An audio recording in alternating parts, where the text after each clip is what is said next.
You are developing a World War II game for an anti-war competition, and everyone thinks you are truly crazy, but only you know that this is the key to your victory, because this is a parallel blue star that has never experienced a world war, and in this world, the rapid advancement of technology has left the populace idle, with an extremely fervent awareness of war. So you decide to use the brutality of World War II to let these radical humans feel the preciousness of peace. Anti-war? Anti-war? How can one be anti-war without experiencing war? It is better to bring the true cruelty of war to the Blue Star people. At this moment, on the top floor of a building in the city center, you are in shock as you watch various transport drones flying outside the window, as well as the hundreds of meters high energy towers standing in the city center. Everywhere there are anti-war slogans and some game advertisements. You recall the memories in your mind from this parallel world and can't help but feel a toothache. Unlike yourself, the version of you in this world has bet all his wealth to create a game, hoping to participate in the anti-war competition jointly held by the 6 federations. Although it is called an anti-war competition, in reality, it is a project launched by the 6 federations to appease the populace. This world has undergone rapid technological updates, transitioning from agriculture to industry, and then from industry to discovering new energy, all in a very short period of time. Therefore, at that time, the major federations were all focused on researching new technologies and had no time to fight. Moreover, with nearly unlimited new energy available, why would they fight? The priority is to develop new technologies. The momentum of the technological explosion has passed for decades. At this time, life has become affluent, and with the emergence of new energy sources like solar factories solving the problem of basic needs, people suddenly found themselves idle and doing nothing. The crime rate in various federations skyrocketed, and some even shouted slogans about war and unifying the world. For a time, the citizens of the 6 major federations were stirred up into a frenzy of war consciousness, marching in droves, wanting the federation to initiate war. That period indeed caused quite a stir. Later, to appease the public, after a period of research, the 6 major federations jointly launched an anti-war competition. The competition is divided into more than a dozen categories, including film,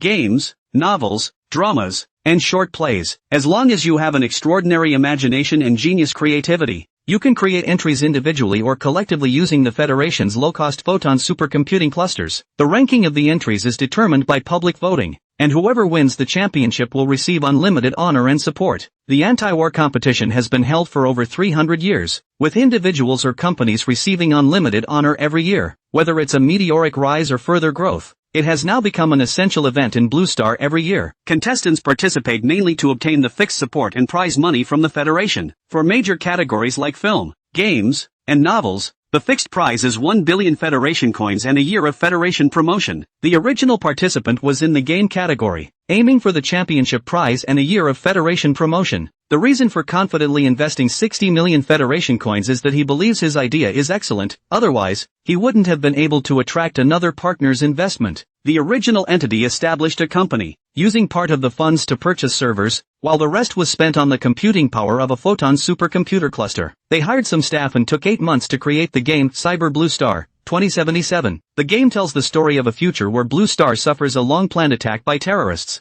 which shatters the fragile rule of the 6 federations, leading to social chaos and turmoil. Various forces rise to take advantage of the situation, resulting in continuous warfare and an unprecedented widening of the wealth gap in society. Players need to play as wanderers and rogue outlaws, scavenging for scraps to exchange for supplies, allowing them to experience how difficult life is after the war, thereby reducing the awareness of people clamoring for war. The idea is great, and the game is well made, but it was copied. I found out about it yesterday, and I felt so terrible that I wanted to jump off a building. Why such despair? Because even if I sue, there's nothing I can do. A small workshop was copied by a top 500 federal enterprise. Whether in investment or game content, everything has been expanded by more than 10 times based on the original game. In other words, if you compare these 2 games on the market, everyone would say that the original Cyber Blue Star 2077 is a shoddy imitation. And copyright doesn't matter. On Earth, there might be works that achieve a comeback due to special effects or details, but in Blue Star, an era of computing power overflow, as long as enough money is thrown in,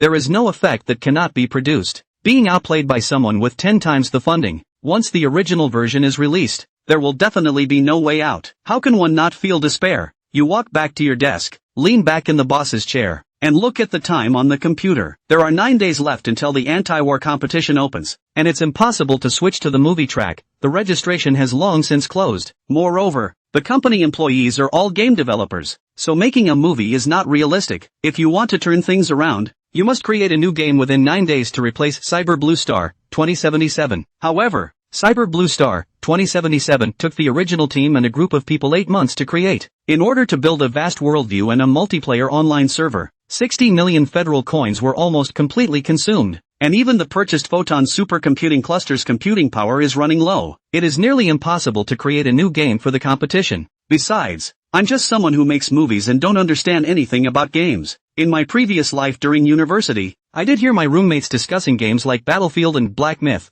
Wukong with the phrase one hit 999, but I had never played them myself. I only heard about them and didn't even know what type of games they were. What should I do about this? You sighed, leaned back in your office chair, and stared blankly at the ceiling. Anti-war, you do know quite a few films with anti-war themes. If you want the public to feel the brutality of war and eliminate the consciousness of war, the World War II series of films would definitely be the first choice. But you can't just turn those World War II movies directly into games, can you? Turning World War II movies into games. Wait, that actually seems possible. You suddenly sat up straight, your eyes filled with excitement. What is the most abundant thing on Blue Star? It is the computing power of supercomputers. In this era, Blue Star has long researched virtual helmets and virtual sensory pods that allow players to immerse themselves in a virtual environment. The surplus computing power of Blue Star supports these devices. As long as you have money, you can apply for the computing power of Photon supercomputing clusters to design products, works, and so on. This is also why many companies in Blue Star have particularly few employees, because as long as there is an idea, even if one is not very proficient in a certain direction, by continuously optimizing, one can ultimately achieve the desired result. Of the 60 million federal coins, 10 million were spent on renting large servers, and the remaining 50 million federal coins were used to purchase the computing power of Photon supercomputing clusters. In 8 months, over 48 million federal coins of computing power have already been used, leaving just over 1 million federal coins of computing power. It is almost impossible to create a sci-fi game comparable to Cyber Blue Star 2077. However, what if it is just to render and design an island or a war? It is estimated that it wouldn't even require tens of thousands of federal coins of computing power. Most of your 48 million federal coins were spent on rendering sci-fi technology, various sci-fi details of the future world, which is why it is so costly. Normally, rendering and designing an island, along with some conventional weapons, without those dazzling sci-fi elements, and just designing the most realistic, close-to-reality visuals is the simplest and does not require that much computing power at all. What you need to do is to transform a certain segment of the movie into a game based on the gameplay,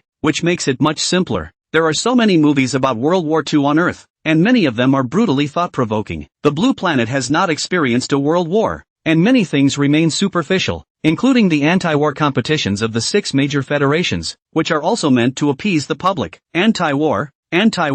How can one be anti-war without experiencing war? It would be better to bring the brutality of World War II to the Blue Planet people. The effect would definitely be explosively amazing. Zhao Ming excitedly got up and paced back and forth in his office. The more he thought about it, the more he felt that this solution was feasible.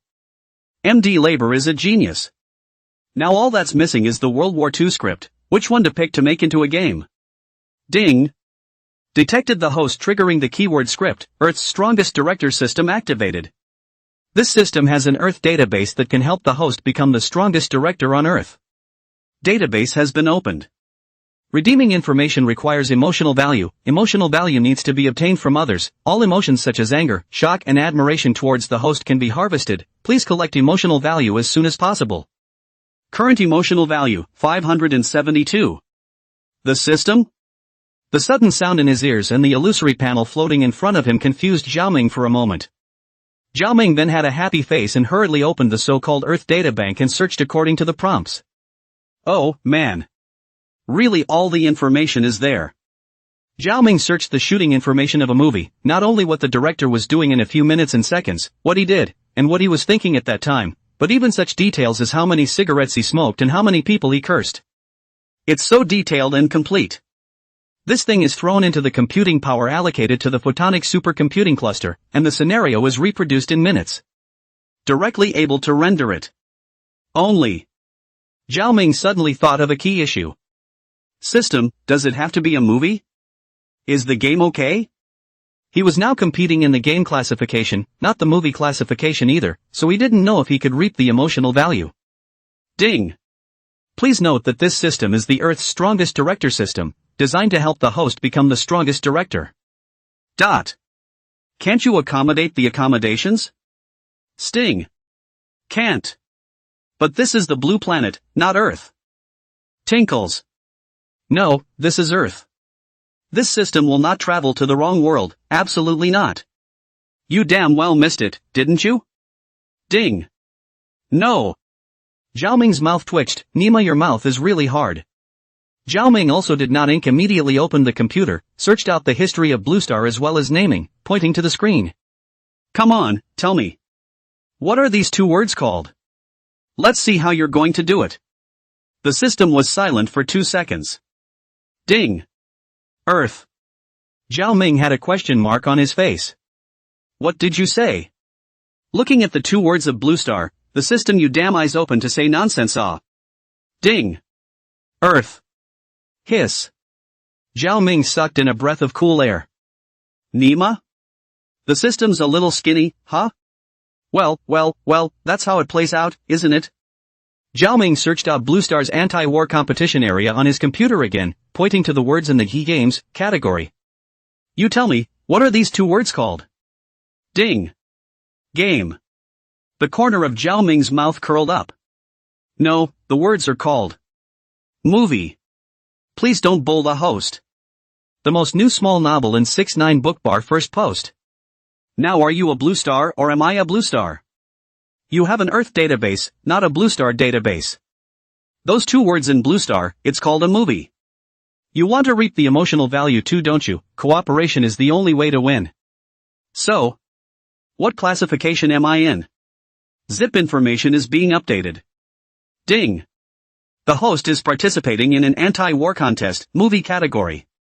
Zhao Ming nodded in satisfaction. That's right. A valuable lesson in taming wild systems, this one has to be written down. System. Search me for a little speech material. I'm going to do an opening CG. Do another search for movies and information on the Normandy landings, and movies and information on the Battle of Stalingrad. I'm going to make a digest. He'll just play a game of demotivation, but it should be about the same. The games are all common. Bullets to the head, human demotivation. Aha!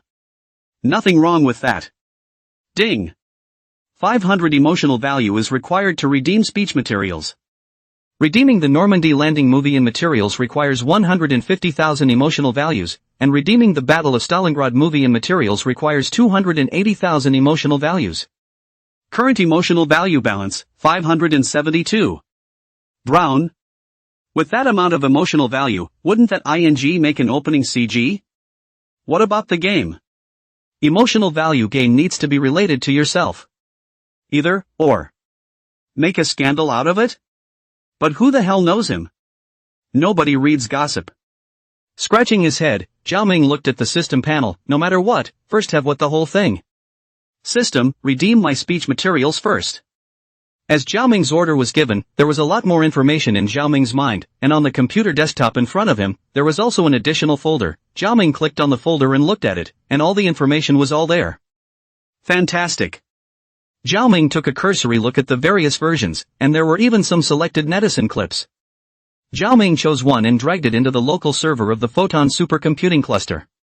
Based on the memory of the original, the operation to render this video into CG began. At this point, outside the office, there was silence. A sudden and significant blow brought the entire company to a standstill. The boss, Zhao Ming, had gone into his office after showing up in the morning and hadn't moved for most of the day. Ta-da! An Imperial sister wearing a black dress walked in, her cold white skin coupled with a slightly frowning expression revealed a few moments of coolness, looking at the silent office in a cold voice. Don't either of them have to work? Where's Zhao Ming? The people in the office looked at each other in disbelief. What's the point of continuing to work when you've already been copied? You can't fight them anyway. The receptionist saw that it was the company's second shareholder, Shin Xinghan, and hurriedly got up. Mr. Shin, Mr. Zhao hasn't moved for half a day. How about you go check it out? The receptionist said carefully, while inwardly praying that Zhao Ming wouldn't be able to think of anything else. Mr. Shin is so rich, he should have a solution, right? End of chapter. Chapter 3. Shin Xinghan's mind shaken. For Shin Shin-han, the second shareholder, in the eyes of the company's employees, it represented a mysterious existence. Simply because what it wears, and even the car it drives, are things that an ordinary person who has struggled for several lifetimes could never buy. $30 million federal dollars of investment, to put it mildly. After the pitch, he was not involved in the production of the project at all, and handed over full management to Zhao Ming. That's how many people dream of being an investor. It's just that it's such a big deal. The receptionist girl sighed inwardly. I'm afraid that Mr. Shin can't do anything. After all, the time is too short. The race against the war begins in 9 days. What kind of can you make in 9 days? A game of eliminate? Shin Shin-han's side frowned when she heard the receptionist's words. I know. Then looked in the direction of Zhao Ming's office. This matter did come too suddenly. Shin Shin-han also knew that this investment 80% is a waste of money. To her this $30 million federal dollars was nothing, but she was afraid that Zhao Ming wouldn't be able to carry it. In this day and age, there is no such thing as a technology gap. With enough money to drop into the photon supercomputer cluster to buy arithmetic power, any kind of game, effect, or detail can be made. Cyberstar, 2077 plus her investment, excluding server rentals, was only 50 million fedoras spent on making the game. And the Emperor Penguin Group side copied the ruined future, 2100, just the basic investment used 500 million federal dollars, all kinds of explosive details and images, Shin Shin-han compared. Not much better than their Cyberdyne, 2077. Going online in this situation is just waiting to be scolded. An inter-federal conglomerate like Emperor Penguin can drag them to their deaths at the drop of a hat. Only. If you can't even take a hit like that. Forget it. Let's just see what happens first. Shin Shin-han lifted his leg and walked towards the office where Zhao Ming was. Knocking on the door of Zhao Ming's office, Zhao Ming's voice came from inside the door. Enter. It doesn't sound like it's crashing, rather it's quite normal. This caused many employees in the office to breathe a sigh of relief. Just as long as the boss is alive. Only Hao Wen, the employee who designed the core plot of the game, had a twinkle in his eye. Listening to Zhao Ming's voice in disbelief. Why is this like nothing? Is there something else at the core of this game, or something that can flip the game, that Zhao Ming didn't say? Shin Shin-han outside the door was also a bit surprised. This sounds like it's okay? Shin Shin-han pushed open the door and walked in. The rest of the employees in the office looked towards the office, especially Hao Wen, who had a weak heart and caught a glimpse of Zhao Ming operating something on the computer. The office door then closed, cutting off all sight and sound. This made Hao Wen inexplicably panic. Inside the office, Zhao Ming, who was sitting in his boss chair, took his eyes off the screen and looked up at the visitor. What came into view was Shin Shin-han's perennially cool face.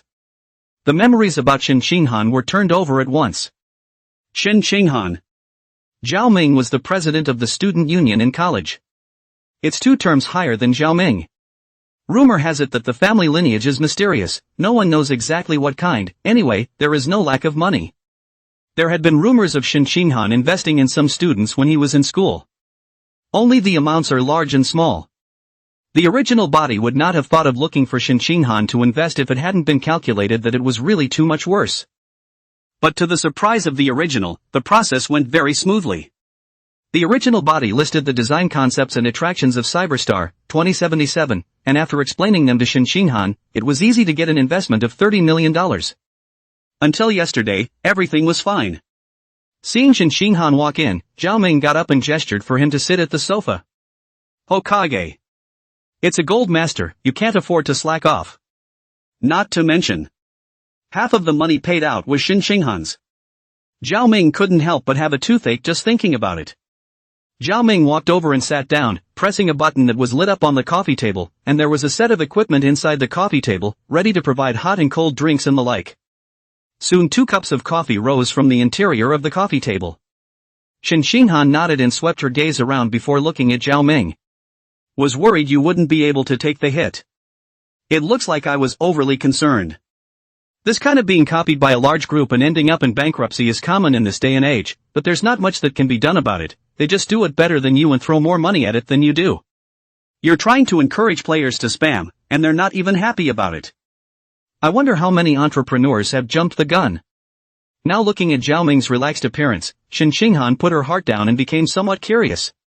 You don't look like you've taken a hit.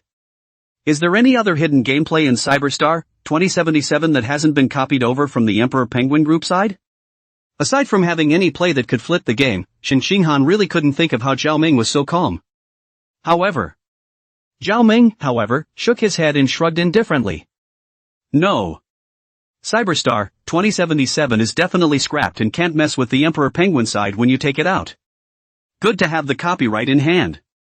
Obviously, they also made their fortune by participating in the race against the war, and after turning their heads for so many years, they haven't developed a single new thing, and all they do is profit from copying other people's stuff. We can't mess with them now. When we get the chance, we have to get them dead. The corners of Shin Xinghan's mouth twitched slightly as her beautiful eyes rolled. Gave Zhao Ming a big blank stare. There are a lot of people who want to mess with Emperor Penguins, but where has any of them succeeded over the years? The most new small novel in 6ix9ine book bar first post. You might as well talk about what to do now. But I've invested $30 million. What are you going to do? Zhao Ming's face stiffened and he coughed lightly. Hokage. I don't suppose you're that close to the $30 million? Shin Xinghan was also expressionless and didn't speak, staring at Zhao Ming. Zhao Ming was quickly defeated under this gaze. Okay, I've got it figured out. It was going to be Skinny, and this guy was too cold. Whoever marries her can stand it. Michael. Zhao Ming then explained to Shin Xinghan.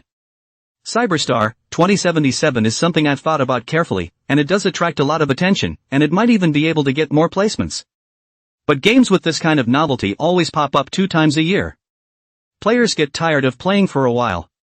At the end of the day, it's aesthetic fatigue, and we want to break the mold, so we have to bring to the world a little bit of a different game. The race against the war has been organized for so many years that it has long since forgotten its original purpose.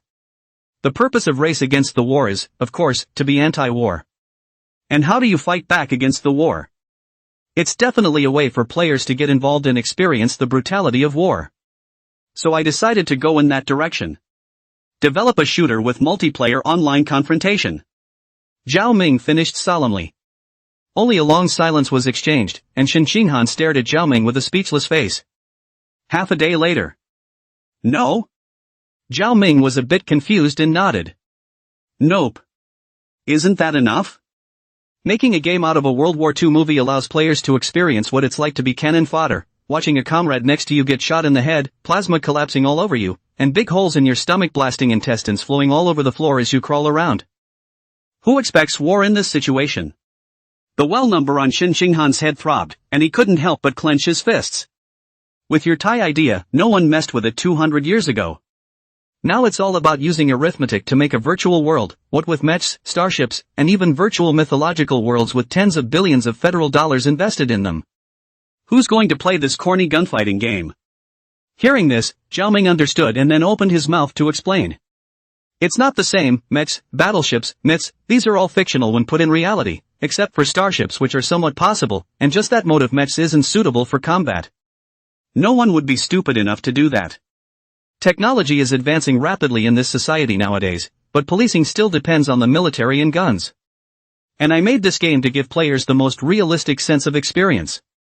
And something they've never experienced before. Hearing this, Shin Xinghan was furious and laughed. A gun game, and you're still playing it? The race against war has been held for 300 years.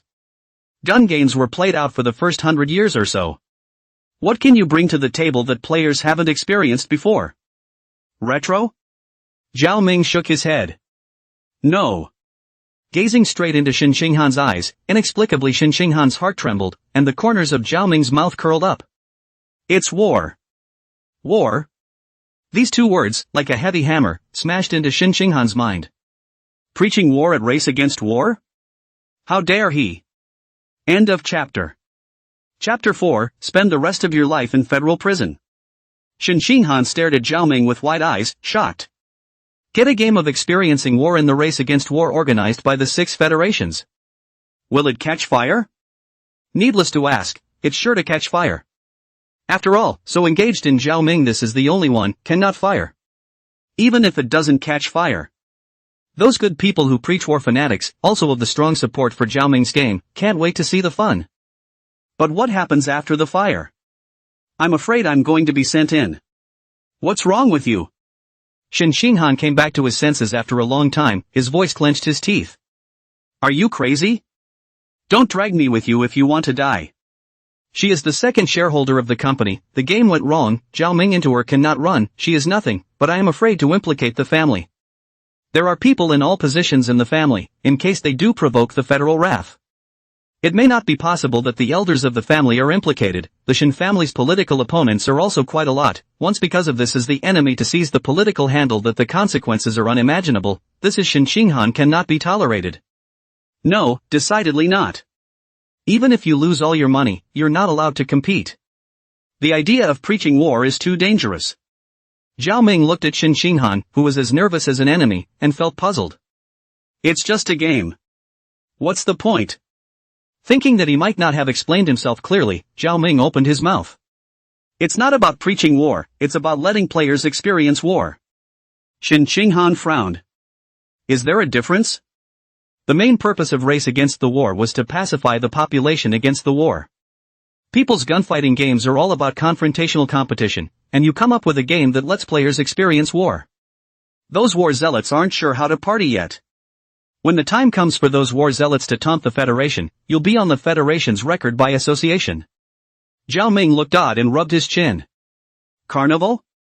Should. The orgy doesn't work, does it? Players play as cannon fodder, where to party.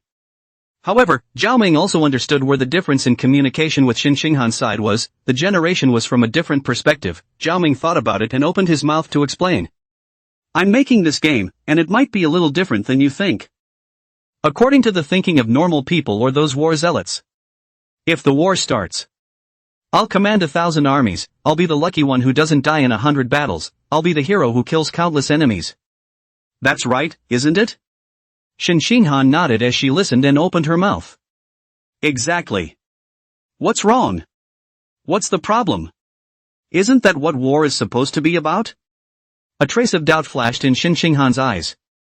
Hearing Shin Xinghan's words, the corner of Zhao Ming's mouth curled up as he spoke. Big problem. That's what you think, and that's what everyone else thinks. So here's the problem. Who's going to die? It is not possible for all to be generals commanding thousands of troops, for all to be lucky enough not to die in 100 battles, for all to be heroes who have killed countless enemies. Someone has to die to set off these accomplishments.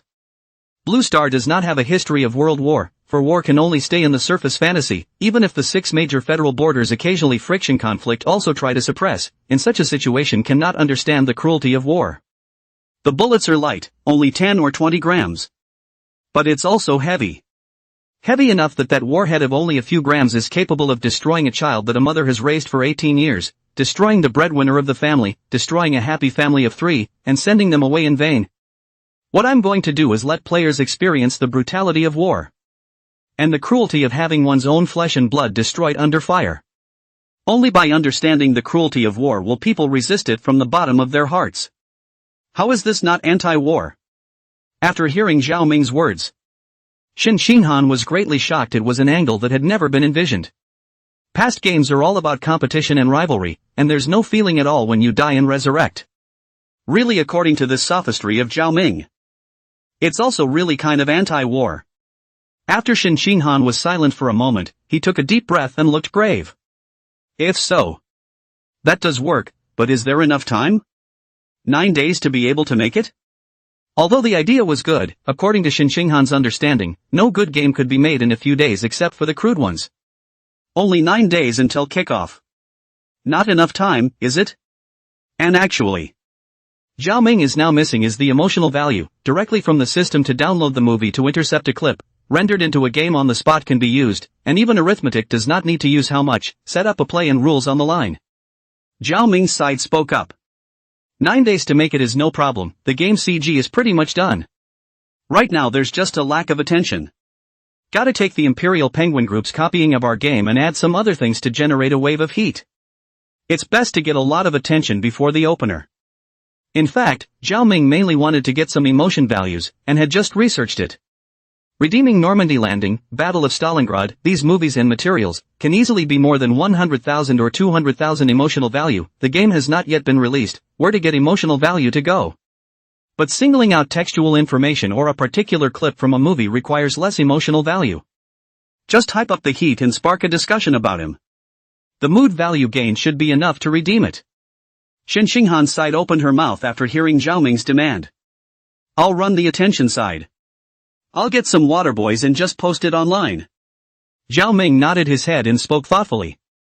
Can we get a couple reporters over here? According to Shin Xinghan's energy, it shouldn't be much of a problem. And it is true. But Shin Xinghan didn't agree the first time. What do you want a reporter for? Getting an interview? Just write it, no need to come over. Zhao Ming smiled. No, it's something else. Fire up the heat. The game thing alone still isn't compelling enough. Shin Xinghan didn't continue to probe deeper when he saw this. Okay, I'll make the arrangements.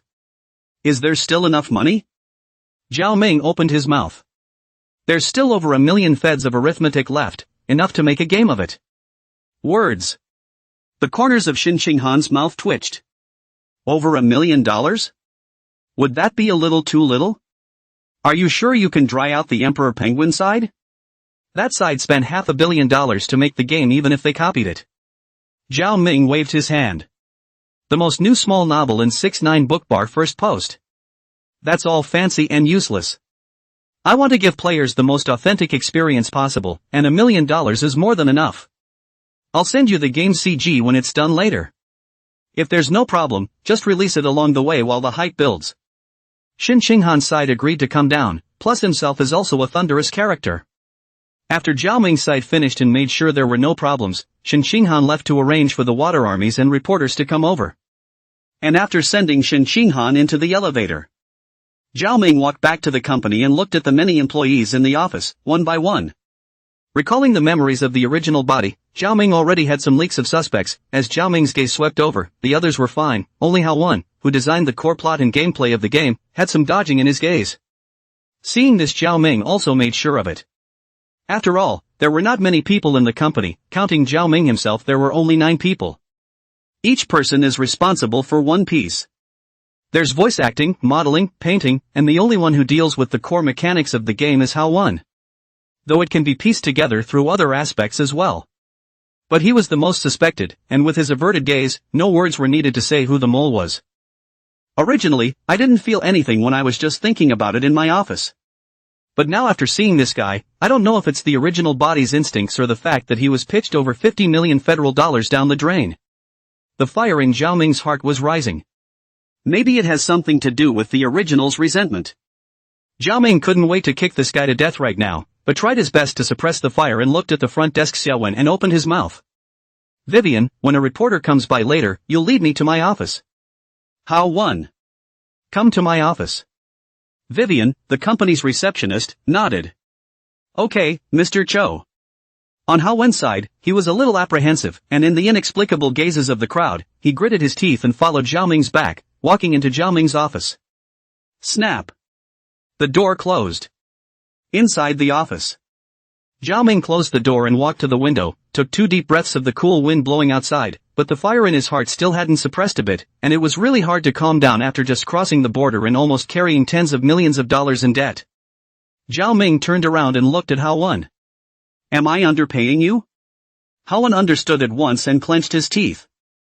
I'm sorry, Mr. Zhao, planning to resign. Liquidated damages and compensation will be paid on the side of Emperor Penguin Group. That's his bottom line. Emperor Penguin's side will pay him liquidated damages and compensation, and still sign the contract. Emperor Penguin's side can't renege on the debt. Having said that, Hao Wen then tried to get out and turned around to open the door.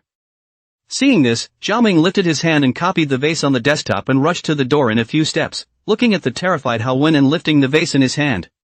Ka-ching! Splashes of debris exploded from Hao Wen's head. Zhao Ming's furious voice rang out. IQNMD. Causing labor to carry a debt of tens of millions of federal dollars, and you still want to run? Punch to the body, smashing into Hao Wen's body. Liquidated damages? Damages? I have to send you, and even if I don't want any of it, you'll spend the rest of your ing life in federal prison. Brown. Boom. The door to the office slammed, as if something, kicked against it triggered a loud bang. It scared the crowd.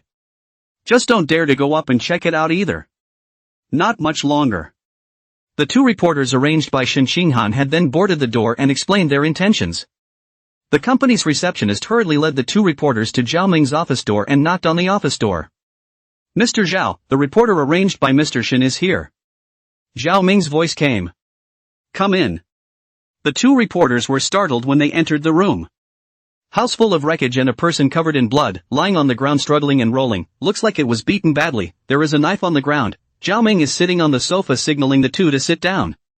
Since it was arranged by Shen Xinghan, the reporter didn't dare to disobey Zhao Ming's order and walked over to the sofa and sat down, looking at Hao Wen, who was lying on the ground moaning in the distance. Mr. Zhao. This is. Zhao Ming raised his hand and pressed the button on the coffee table, revealing a small knife scratch on the back of his hand, rising up 2 cups of water, and after drinking 2 cups in a row, he suppressed a bit of fire. After venting, his thoughts were much more clear and he felt his body was a few points lighter. Zhao Ming opened his mouth. This guy is the mole, he's the one who leaked the core of the game. And tried to attack me with a knife and was restrained by my counterattack. Unfortunately, I was messing with the computer today and the power to the camera was accidentally unplugged, or I would have had video evidence. I've called the police. You guys just use this to start the headline Emperor Penguin plagiarizing, game company mole, boss raging, beating people up, threatening to send them in or something. Give me a little bit of hype and drive as much traffic as you can. Zhao Ming was talking nonsense with his eyes wide open here, hearing the two reporters smack their lips. Looking at Hao Wen on the ground moaning and unable to get up, are you sure he attacked you? That's a hell of a thing to think about. But it saved them a lot of work, and they just grabbed their computers and started making it up. End of chapter. Chapter 5. The worst way to die is, of course, left to the player experience. The police and medical care came quickly, plus these two reporters sent by Shen Xinghan. Soon a story hit the news. Exposure of Emperor Penguin's new ruined future, 2100 is suspected to be a plagiarism, and the boss of the original Polaris games violently beat up the mole. Then came a photo of a full-body mosaic. But it was vaguely obvious that it was an adult male, covered in blood. It quickly shot up to the #1 hot search on the Federation's largest news and entertainment website, Federation Headlines. The comments below scroll on and on. 66,666, I knew it, these guys from the Emperor Penguin Group are not doing their job again. The Emperor Penguin Group's gang has opened another plagiarism? What do you mean again? Have they ever stopped? Should I say no, this boss has some blood in his veins, storming the mole. What's the use of beating it up?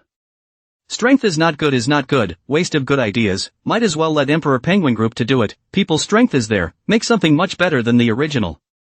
Now itself is the age of arithmetic, as long as you have money you can do the best, in that case why not let the Emperor Penguin Group do it, people are really smashing money. That's right, it's much better to play the finished product directly this way than the inferior games made with a little bit of money, and it saves you from having to update it every once in a while, so isn't it good to just make it the best it can be? How much for a strip of 6,666? Introduce me? I'll wash you. The many netizens are constantly sparring. The online environment is no worse than Earth, if not more so. After all, this era has a new energy source that makes humans too idle. Idle enough to keep advocating war. Into the night. Sky Shark Live. As the largest game live broadcast platform within the Dasha Federation, and the platform that has the authority to live broadcast race against the war, it has always been the favorite platform for gamers, within the Dasha Federation. And as a pillar of the gunfighting category of this ancient early game, Foamy Little Stranger's live broadcast steeply lit up. A young and energetic policewoman Cosgirl comes into view. Hello, good evening everyone. Welcome to the Foamy Little More livestream. Let's start today's quest. Today we're going to play Ruined Future, 2100, a game that was going to be an entry in the race against the war, but thanks to this big anchors fight, we got a spot to experience it. Ha, are the brothers excited? As Foamy Little More's words fell, the pop-ups in the live broadcast room went crazy. 6,666, is your little juice floating, actually calling yourself a big anchor now? Did you get this? Why did I hear that a bunch of people next door are also live streaming this game today? TSK, another game copied by Emperor Penguins. Laughing to death, Anchor don't play, this game is copied, be careful of the original author to sue you. That's it, no Emperor Penguin games. No, pigeons? Don't you read the news?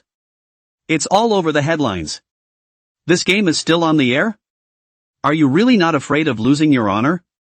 The pop-up screen in the live broadcast room was not as excited as expected. Even the water friends who were snickering were drowned out by a bunch of people cursing the Emperor Penguin group, which made Emo-shoma a little overwhelmed, looking at the pop-up screen and said, just a moment. I'll find out. Then he got up in a hurry and looked at his equally anxious assistant and asked, "What's going on? Is this game a copy of someone else's? How come I didn't learn about it before?" The assistant was a little confused, looking over the news on the internet. "I don't know. This just popped up this afternoon." There was no vocalization from Polaris Games, though. It's just that right now, online public opinion, it's all one-sided about Emperor Penguin Group's plagiarism and Polar Star Games boss violently beating up the mole. How about broadcast it normally? It's not once or twice that Emperor Penguin Group's site has copied it, and every time, the original work dies. This time is expected to be no different. Foamy frowned. No. It can't be broadcast now. If it's going to be broadcast, it has to wait until the others are done and the public accepts it. The assistant had a bitter smile on her face. But the money was collected. That's going to offend people, isn't it? Foamy glared. We definitely can't air the copied game first anyway. That counts as a breach of contract on their part. The assistant sighed. I know. The assistant's side goes to contact the staff of the Emperor Penguin Group. Foamy's side quickly returned to the live camera. Sorry about that, bro bud. I wasn't aware of this and just found out through my assistant. The game won't be broadcast today. Then we'll just look around online today. Let's see what fun games there are. As we approach the start of Race Against the War, many games are beginning to be publicized in droves. This is also a hard and fast rule, otherwise if the time is too early to publicize, some powerful companies will let all the small workshops die. Any violation of early publicity will be withdrawn from the race, only close to 10 days before the start of the race can be publicized. At this point, the pop-ups rolled up like crazy. Go to the official website of Polaris Games and tell me if it's a copy, right? Then this Polaris game owner is considered to be in bad luck, waiting for bankruptcy. +1. The day when the Emperor Penguin Group was not a human being again, but it seems that it has not been a human being either. Foamy looked at the pop-up helplessly. The gang was headless in their cursing, but there was some heat in the matter, and then they opened their mouths. Well, by popular Waterboy request. Then let's go check out Polaris Games' official website. Then open the search and typed in Polaris Games Incorporated with a click of the mouse. A search interface then appears.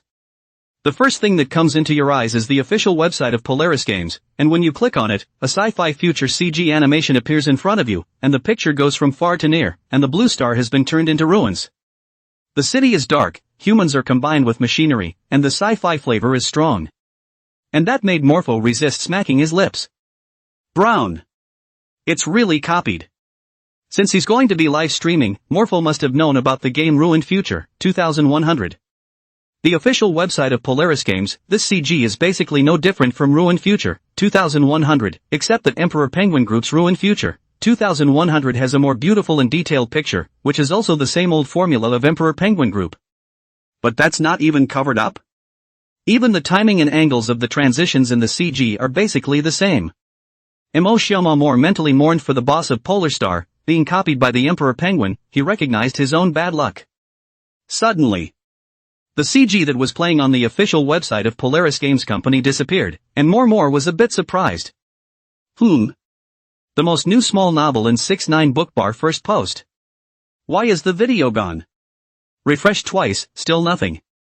Foamy's eyes looked elsewhere. The promotion for Cyberdyne, 2077 at the top of the official website had been moved to the second position. And the number 1 spot was replaced by World War II, Rise of an Empire. It immediately aroused the interest of Morpho. That headline? Kind of interesting, huh? Is it a new game? Polaris moved so quickly to find a replacement? 2 clicks and the click won't go in. But curiosity was piqued. The pop-ups were also a constant exchange. Empire? What an old word. The Empire represents conquest and killing. It doesn't blend with the mainstream thinking of the Federation now. This Polar Star Games boss is afraid he doesn't want to go in, right? Is it hard to believe that this Polaris Games is a fanatic who preaches war? I think it's pissed off and giving up on itself. No? Don't you guys see any blind spots? Why World War II? What about the first? What about the first time? What about the first time? When you say it like that, I'm kinda curious. This Polaris game is about to make a big wave. Waiting online for news that the owner of Polaris Games has been arrested, ha ha ha.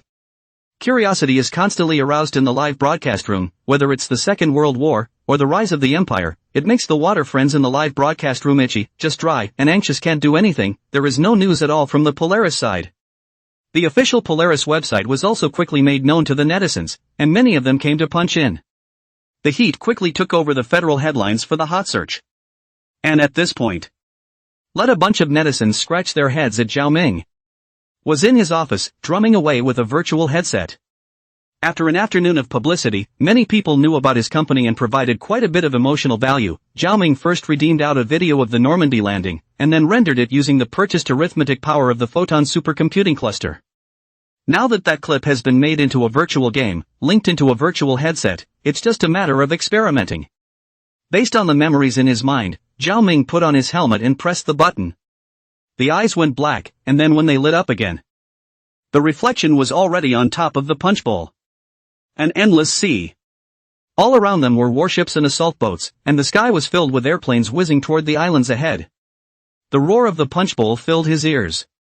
This is the scene from the opening of Normandy landing, exactly the same. If not knowing that it is a virtual game, Zhao Ming thought that he had traveled again. Is it surprising that a virtual headset can do this? Being there.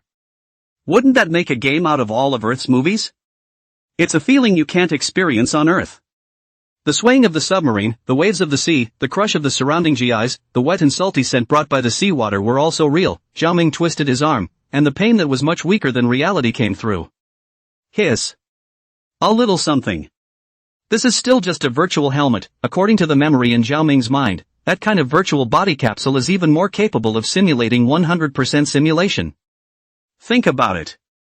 Zhao Ming's expression was odd. 100% simulation, so isn't the pain similar? TSK. Played with a virtual body bin, went back and had to add a warning statement. Or else something will happen to the pain again. Just as he was thinking, a sharp whistle suddenly came from Zhao Ming's ears. Do. Do. Everyone. Split into two lines and avoid the crater. Prepare to land. May the Lord bless you. As the words fell, the flaps in front of the punch bowl were lowered. Zhao Ming reacted to the thought of the next episode and looked at the lowered steel baffle with his scalp tingling. Brown. Zhao Ming thought about ducking to the side and just raised his foot. Crackling heavy machine gun bullets swept by. The 4 or 5 NPCs in front of Zhao Ming were instantly machine gunned, their blood and flesh bursting open, followed by Zhao Ming. Bang! The helmet was blown right off, a chilling sensation that traveled from his forehead to the back of his head. Bodies also crackled with machine gun bullets. It was too late to exit and the screen was plunged into darkness. Inside the office, Zhao Ming, who was wearing a virtual helmet, shivered and removed it in a hurry, his heart pounding. It's not good for me to be too real. Can't try. It's better to torture the players. End of chapter. Chapter 6. Shin Xinghan, is this game hard? After exiting from the virtual helmet, Zhao Ming began to study the gameplay. If you keep letting players die like that, it's not going to take long for them to give up. You have to give a little hope. Thinking. Zhao Ming began to operate the computer, feeding the Photon supercomputer cluster a constant stream of commands. Zhao Ming intends to make World War II, Rise of an Empire into an immersive experience of the plot, for players to play the role of the characters to participate in the game, but now there is not enough money, can only first make the beginning of the CG with the approximate plot. And one of the game's famous battles is a replica of a large online confrontation. Like the copy of Normandy landing now used to entice players. A brief backstory of the Second World War is given, followed by a direct entry for the player into a copy of Normandy landing, a large-scale confrontation. After clicking Q, getting 500 people together automatically opens the game. Instead, the player is randomly assigned to the assault boat at the forefront of the Confederate attack on Omaha Beach, allowing the player to experience the heavy firepower machine gun fire and the feeling of being cannon fodder after the war has truly begun. But to prevent players from losing confidence, Each death should prompt how many deaths have been accumulated. Accumulate 100 deaths or successfully kill 10 Imperial defenders on the beach to be promoted to commander. When promoted to commander of the punch bowl, the player can direct the forward direction of the charge and the opening charge, as well as the timing of the lowering of the flaps. The bright side is that it gives the player the opportunity to command the battle. Actually, Zhao Ming has increased the firepower of the Imperial Defense Force at Omaha Beach by 10 machine gun sites alone. Not to mention commanding 1 assault boat. 10. That won't be enough to attack. But it's not without success. Each game is a 500-player opener, and as long as 300 players can survive 20 minutes of machine gun fire, after 20 minutes the reinforcing planes will have destroyed nearly half of the beach's heavy fire machine gun sites and forts. And then if those 300 men and the Imperial defenders win hard in the end, that counts as a successful landing. Just how often players get to do that, that's unknown. According to Zhao Ming's understanding of how people think, all the players who died as cannon fodder would surely curse and think that they would never die so badly as commanders. And the cumulative number of times after a death is found, you can be promoted to commander. For the sake of argument, gotta keep playing until you become a commander, too. It's wonderful to think about how it would be if you were in command of the battle. Not in the slightest. Zhao Ming didn't intend to be a human being at all, just adding those fire points was not something that could be attacked head-on. The players don't know about it anyway, and torturing them is the right thing to do. Keeping tinkering, the night passed quickly. Day 2. Early morning. Zhao Ming, inside the office, was woken up by hunger. Smelling the inexplicable aroma of breakfast, Zhao Ming yawned and opened his eyes, sitting up from the hairy couch. Sister, when did you get here? On the single sofa next to him was none other than Xinxinghan, while on the coffee table in front of Zhao Ming was a breakfast.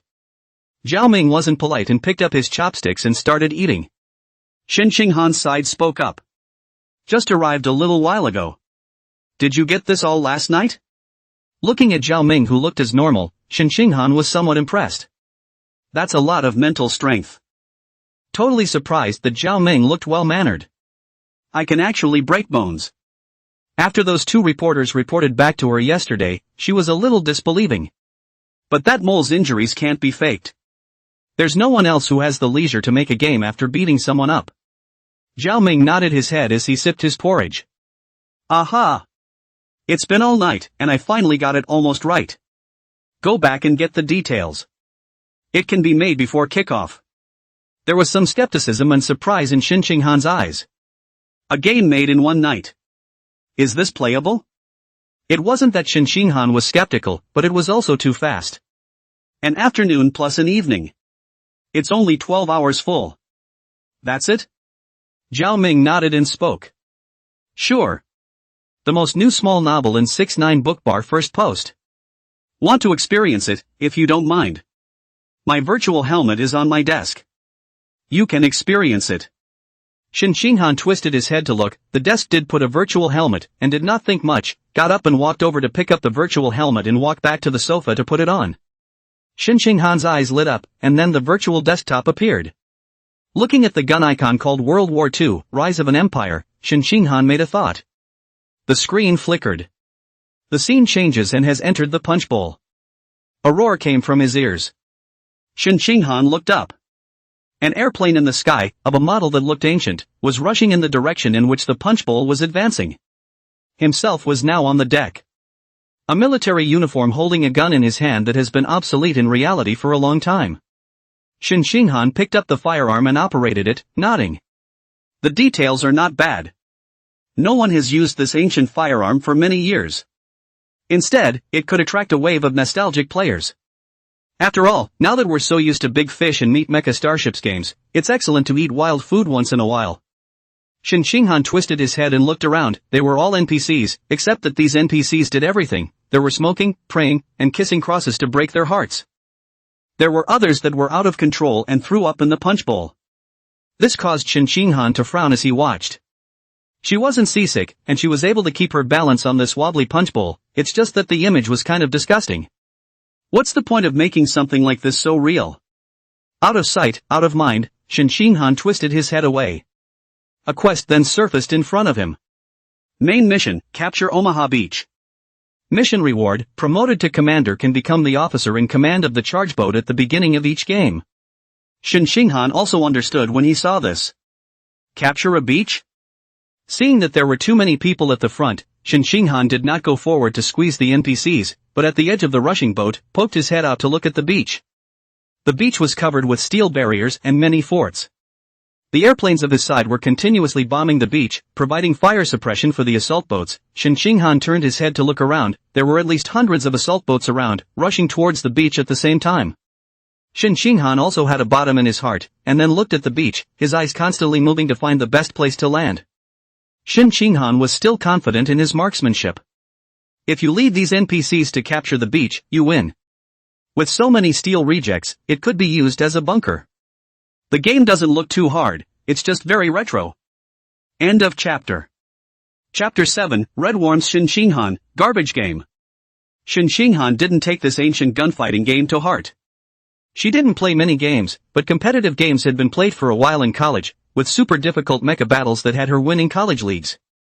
This primitive shooter, naturally, is nothing. With a tremor in the punch bowl, as if the ground had struck something. In the state of virtual body sensation, Shin Shinghan stumbled and almost fell, when a voice rang in his ears. Everyone! Split into 2 lines and avoid the crater. Prepare to land. May the Lord bless you. It was too late to think about what the Lord was and why he was blessing them. Bam! The flaps in front of the punch bowl had fallen. Shin Shinghan looked up as the NPCs in front of him were about to charge towards the beach. A sudden roar of machine guns sounded. Before Shin Shinghan could fully stand up straight, he saw the NPCs in front of him being broken into limbs by the powerful machine gun fire, blood, broken flesh, crumbling from the front. It crashed Shin Shinghan all over the warm blood. The touch and temperature that was almost as chilling as reality, Shin Shinghan's entire body froze. Completely unable to think. Bang! The chest steeply suffered a heavy blow, before the severe pain spread out. Bang, bang, bang.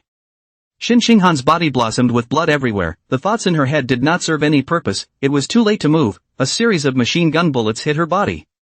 It flopped and went limp. Collapsed on the deck. Shin Shinghan's mind went blank. Not dead? The thought flashed through his mind. Shin Shinghan wanted to get up, but found that he couldn't control his body, and the color of the world in his eyes became weaker and weaker until he fell into darkness. Shin Shinghan's perspective then lit up again, only to become a god's perspective, looking down at the charge. Watching the soldiers in the punch bowl below being wiped out by the beach's defenders. The game over box floats before your eyes. It was only then that Shin Shinghan retreated to the tabletop and clenched his teeth. Once again, I clicked on World War II, The Rise of Empires. It was so humiliating just now. Luckily no one saw it. Didn't even make it down to the punch bowl before he was killed. No wonder it split into 2 columns. Standing in a group is a living target. How did this guy, Zhao Ming, come up with such a sick game? Not only, but also. Why is there only one chance to die and wait so long afterward, and does a resurrection mechanic that long retain people? Shin Shinghan, who didn't believe in evil, appeared on the punch bowl once again. Game on. Half a day later. Inside Zhao Ming's office. The time was already approaching noon. Shin Shinghan with a virtual helmet, sitting on the sofa froze and played all morning. Zhao Ming estimated how he had to die dozens of times. Dying dozens of times and still playing, it looked like he had succeeded with this design, and even Shin Shinghan was addicted to it. Was thinking.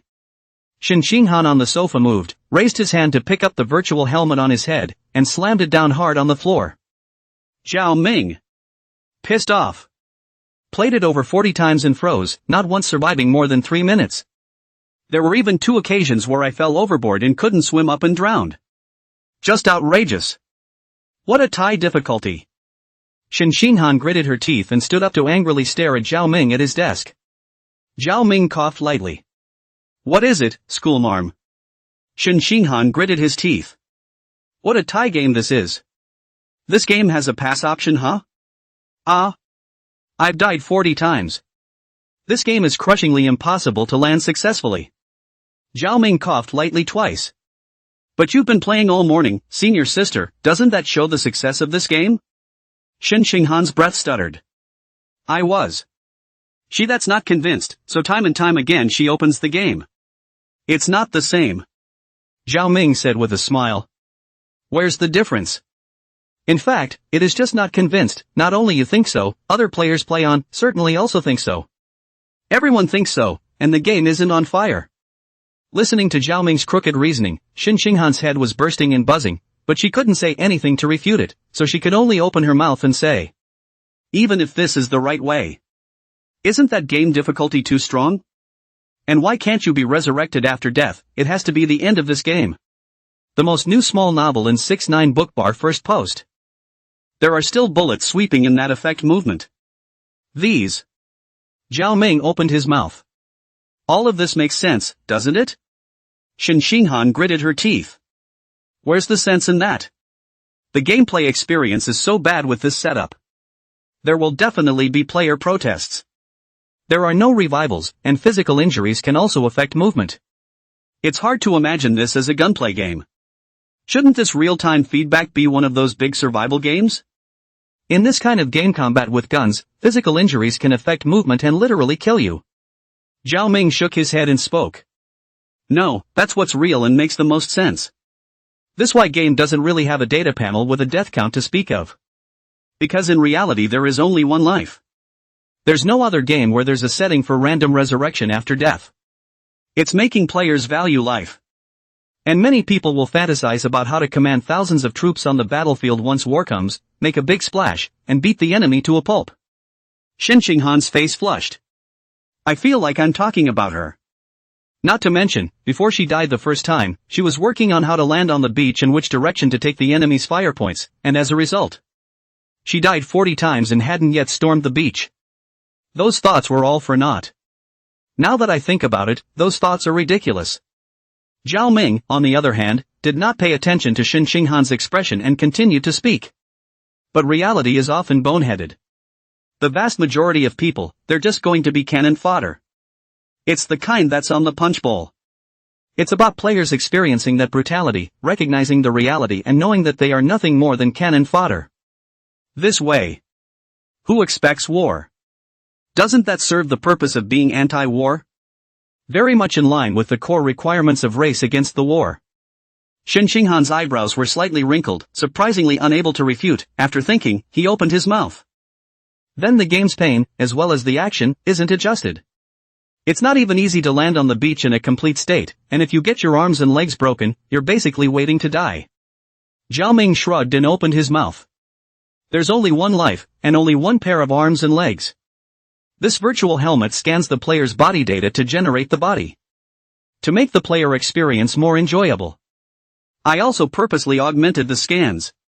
The character you control in the game is 1.2 times as strong as your real body, both in terms of speed and strength. In other words, really fight the battle. Being cannon fodder inside a game is no different than being cannon fodder in reality.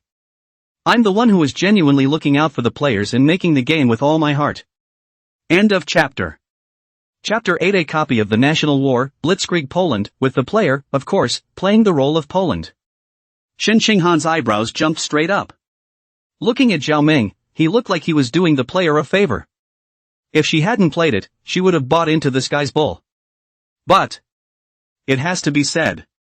This kind of outrageous play has never been seen on Bluestar before and can really attract a large crowd.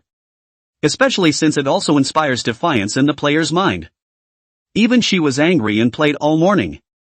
It turned out to be a hard and temperless death. But in terms of this gameplay, Xin Xinghan could already think of how many people would curse Zhao Ming after the game went live. Xin Xinghan also stopped dwelling on it and opened her mouth. You made the game anyway, just keep it in your mind. But can players really pull off this Normandy landing episode? What are the conditions? Zhao Ming stroked his chin and spoke. Conditions. With good cooperation, survive 20 minutes on the beach. Arranged follow-on support will arrive. The planes will bomb out half of the machine gun positions on the beach, and as long as there are enough surviving players to wipe out the remaining Imperial defenders on the beach after 20 minutes, the game will be considered won. It's easy, isn't it? Simple? Xin Xinghan was somewhat speechless. With you setting the difficulty, half the players would be dead before you even got off the punch bowl. Where's the easy part? Xin Xinghan shook her head, then thought of something and opened her mouth to ask. Are there any other copies? This is too hard. I'll try the others. Based on the game's opening backstory. There should be more than one campaign in this game. This Normandy landing is so hard, it should be the environment. It can't be this hard for all campaigns, right? Zhao Ming's side paused for a moment, then spread his hands and said helplessly.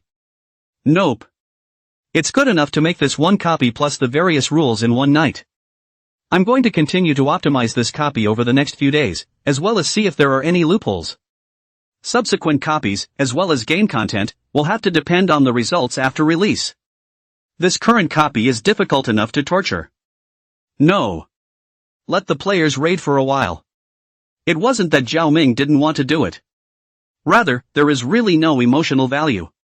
The Second World War spread all over the world, there were countless stories and events that took place, and with just this bit of hype, at best you could make a Normandy landing, or a cut version of it.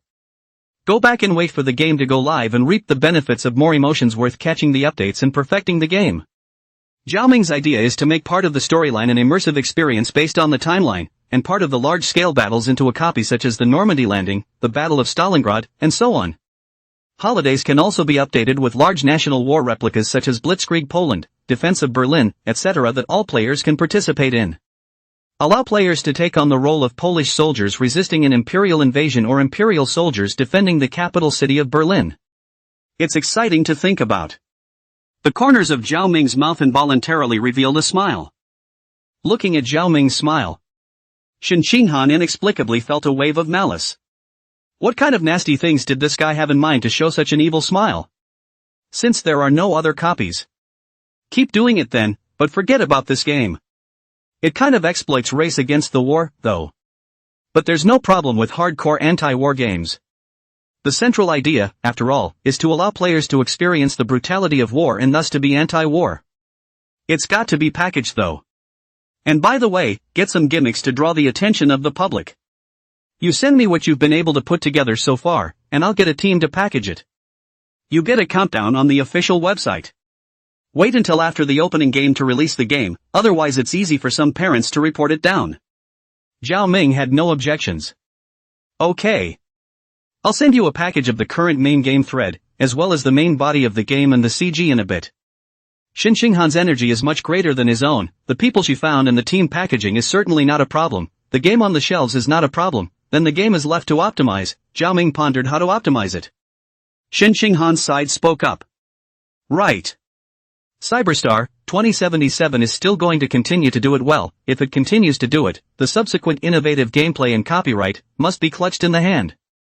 If one wants to screw them, the Emperor Penguin Group side can't sell it for any amount of money. It's okay to take it out and gross them out. Zhao Ming nodded and opened his mouth. The most new small novel in 6ix9ine Bookbar first post. Understood. And after all, with all the money spent, how can we make a little bit of money by getting the game online? It's become inevitable that the original design of Cyberdyne 2077 will flop. But how to say also involves the Emperor Penguin Group, even if some black fans in order to spray the Emperor Penguin Group, will also come over to play them as the original version, only perhaps it will be very little. In the past, the vast majority of companies copied by the Emperor Penguin Group went bankrupt and were eventually forced to sell their rights. Pirate to genuine. Even if a small part of the hard bones, but also cannot hold the Emperor Penguin Group kind of behemoth drag, hard to drag to death. But it wasn't quite the same on Zhao Ming's side now. Shen Xinghan played, but also on the Zhao Ming get this World War II, the rise of the Empire. This game has confidence, fire is sure to fire, just what degree do not know. One thing is certain, though. That would mean that Zhao Ming's side couldn't die, and might even be able to turn the tables with this game. Once turned over, it would have the capital to spend with the Emperor Penguin Group side. Whenever you run out of heat, or want heat, take it out and fire up a lawsuit. Some random waterboy, again, about a behemoth like the Emperor Penguin Group. The heat came immediately. How many federal dollars were screwed over will have to be recovered in the future from the heat of the hype on this. At this point, headquarters of the Emperor Penguin Group. Sue Fantasy, the head of the gaming department. Sitting in front of the computer looking at the official website of Polaris Games. Look up and down. Something always felt wrong, but I couldn't put my finger on it. Polaris Games' total capitalization, isn't it just $60 million federal dollars? It's all been used up to the tune of $58 million. Where did this game come from again? And knowing that it was plagiarized, it was still so calm and didn't break the defense like other producers, but instead had a silent attitude that made Su Yao feel vaguely uneasy. At this point, there was a knock on the office door. "Supervisor, I'm back." Su Mirage opened his mouth when he heard that it was the voice of a henchman. "Come in. How's it going with Hao Wan?" The henchman had an odd look on his face. Didn't see it. I heard from the nurse over at the hospital that Hao Wan has been sent in. Hao Wan signed a contract with us though, and we pay his liquidated damages and compensation. But Polaris has no intention of asking for compensation on their end. Bite the bullet on Hao Wan's leak that caused the company to lose over $50 million federal dollars. For that amount, it's 20 years less. End of chapter. Chapter 9, rushing to the headlines, on the hot search again. Hiss. Su Yao finally realized where his uneasy feeling came from. This guy's a tough guy, huh? Others have by this time broken their defenses and lashed out online. Only this Zhao Ming acted like nothing was wrong. Didn't even look for them. Instead, they grabbed the mole and went out of their way to send the mole in. Sue the mole sighed alone. They couldn't even save the mole. They haven't even sued you. Why are you up there? Su Yao waved his men away.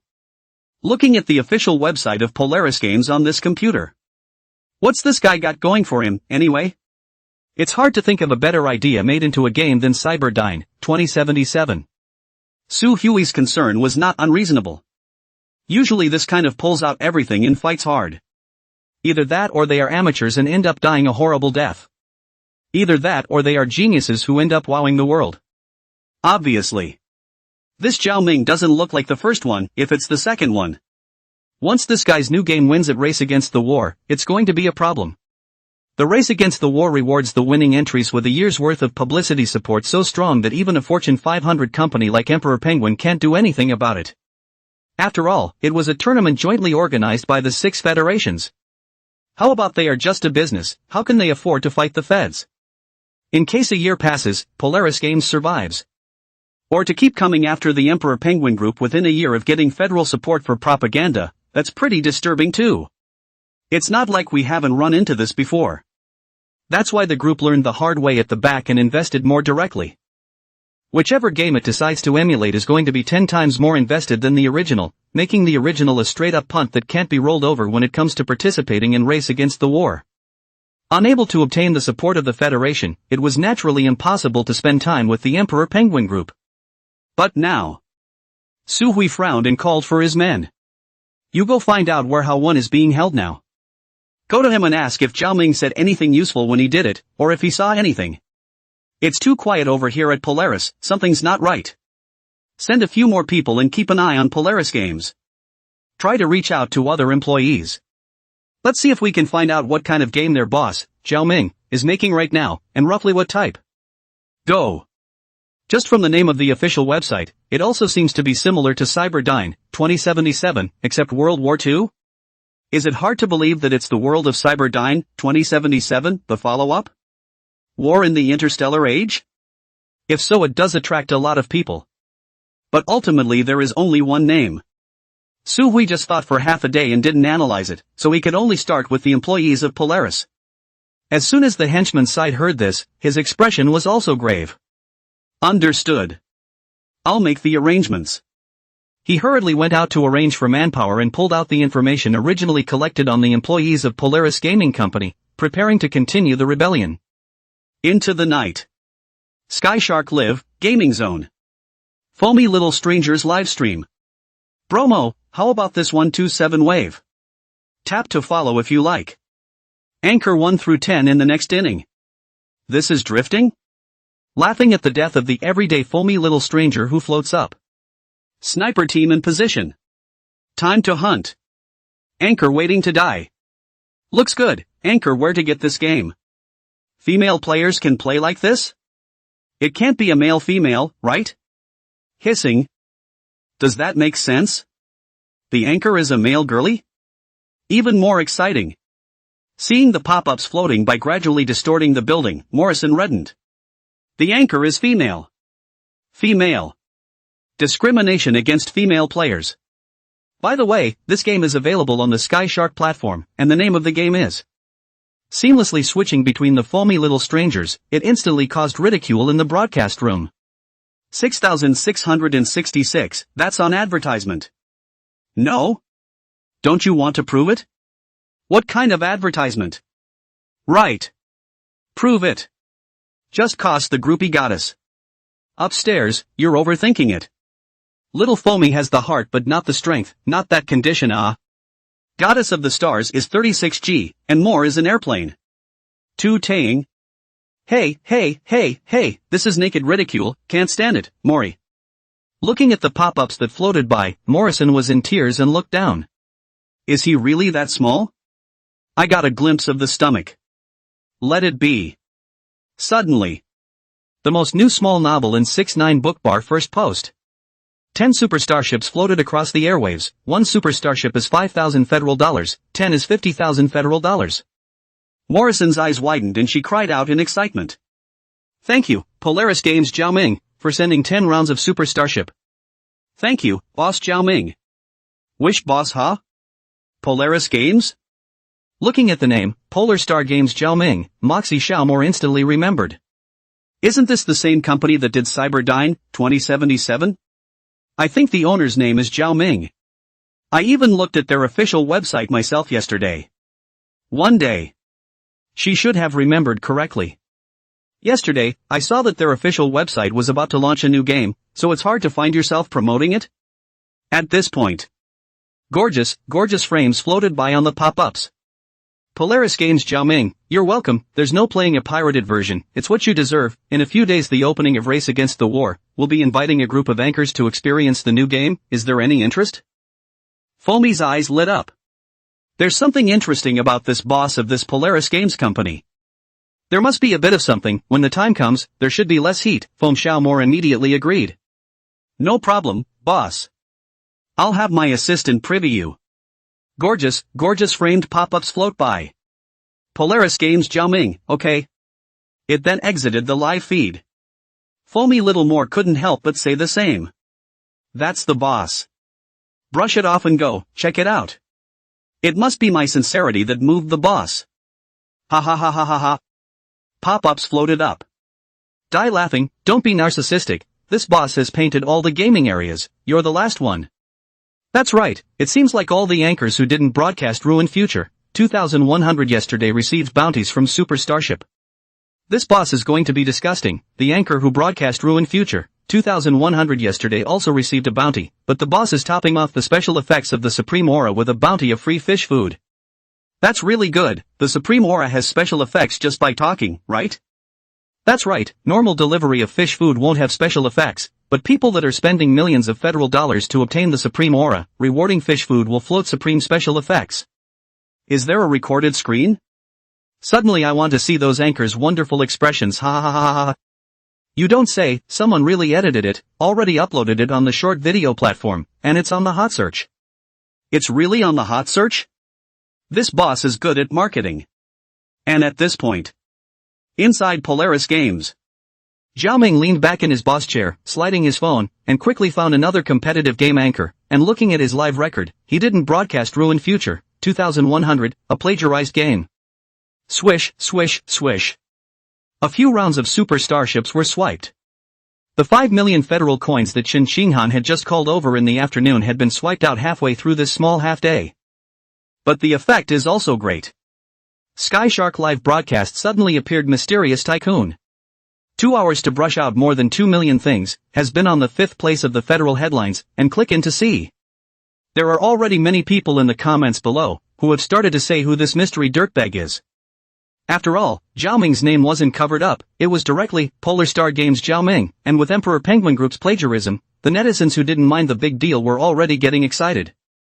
Just waiting to see both sides of the fence spray each other. End of chapter.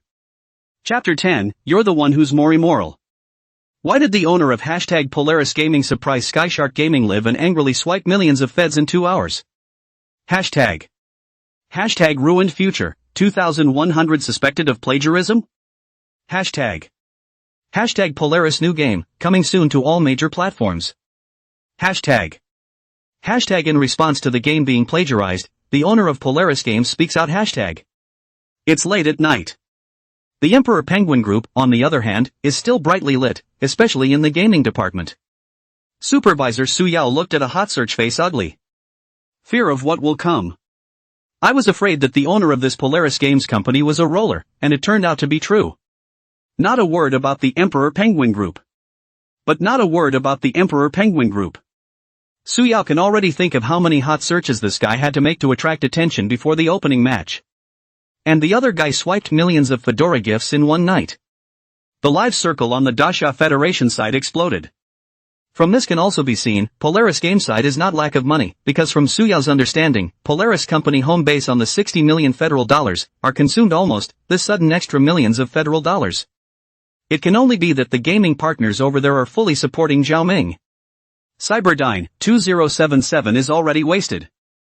All that's left is the mysterious new game on the Polaris Games website. This caused Su Hui to frown. What kind of game is it that has the nerve to continue to fight them like this? Can't figure it out. Su Hui was inwardly annoyed beyond belief, damn it. It's the kind of thing that annoys me when I'm a bit of a geek. Doing nothing predictable and completely unpredictable. Su Yao got up and walked out of the office. Looking at the still busy crowd, he opened his mouth and asked. How's the investigation going? There's no new news. The secretary at hand stood up to report. Supervisor, nothing useful. Polaris Games' official website hasn't been updated either, just added an extra countdown to the time. We've collected the statements he made this afternoon when he swiped his GIFs on all the major live streaming platforms. There's nothing useful to know either, except that the game is going live after kickoff. Su Hui cried out with a look of impatience. Isn't that ING bull? What about the one sent out to get close to Polaris Game employees? Any news? The secretary shook her head. Neither. We contacted all of them, but they all knew how one went in, so no one dared to reveal the news. But according to what we learned on Wen's side, the game said it was made in one day. Because after learning that the game had been copied, Zhao Ming locked himself in his office for a day. By the time their corporate partners arrived, the game seemed to be done.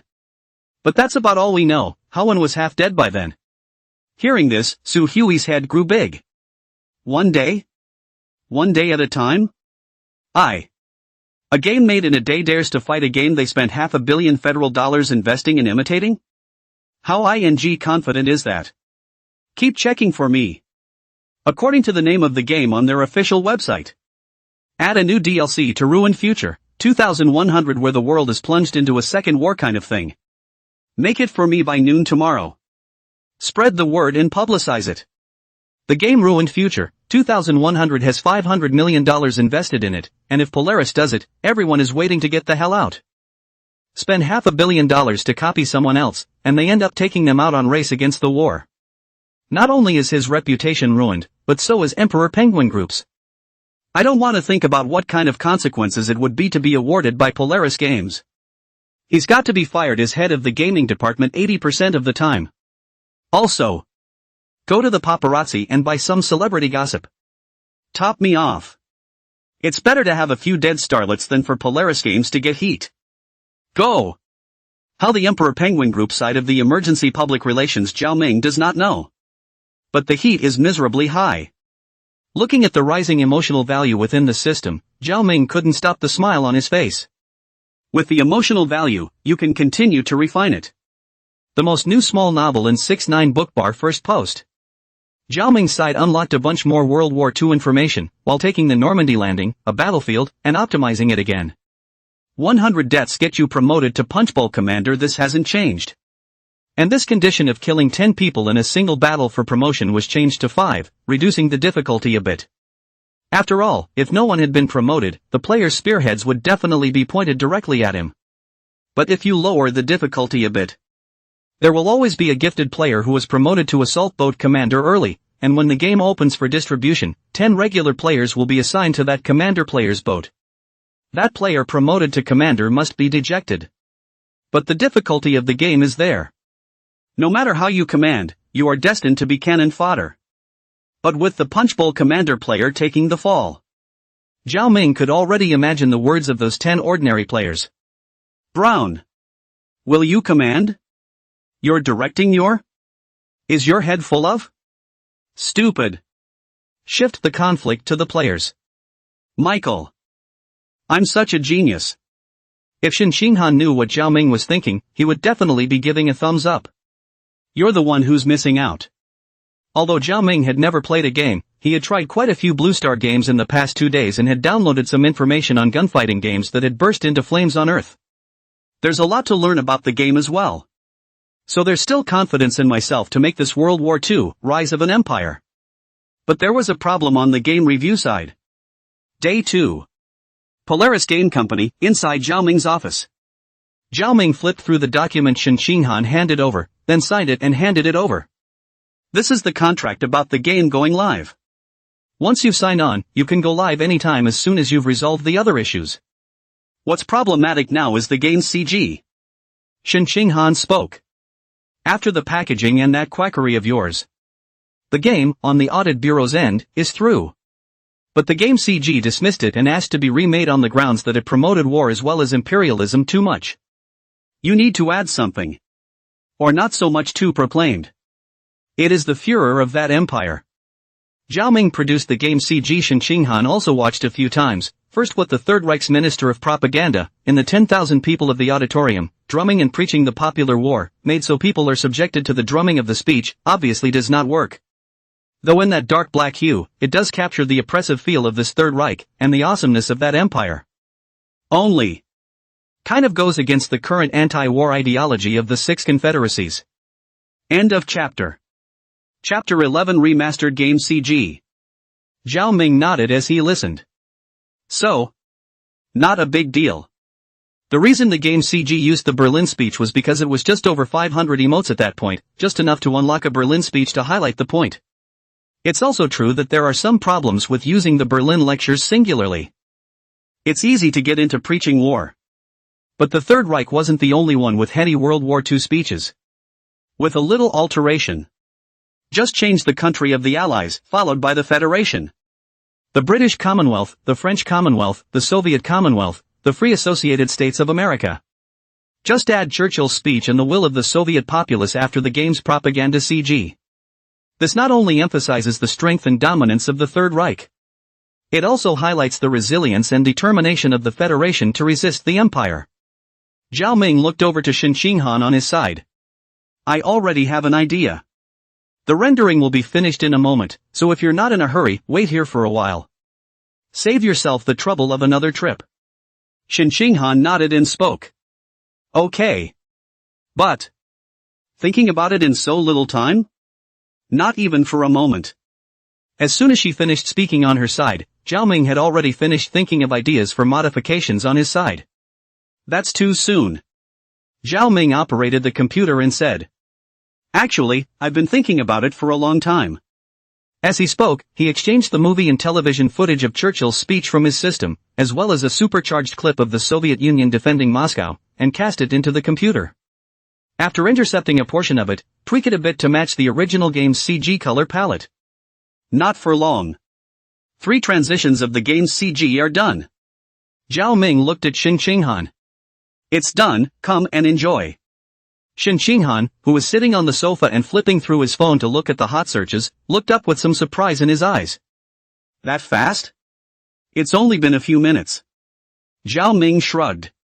Who made our photonic supercomputer cluster in Donghai City powerful? Shin Xinghan blanked. Photon supercomputing clusters give a lot of power, but has to take rendering time, and it's rendering so quickly.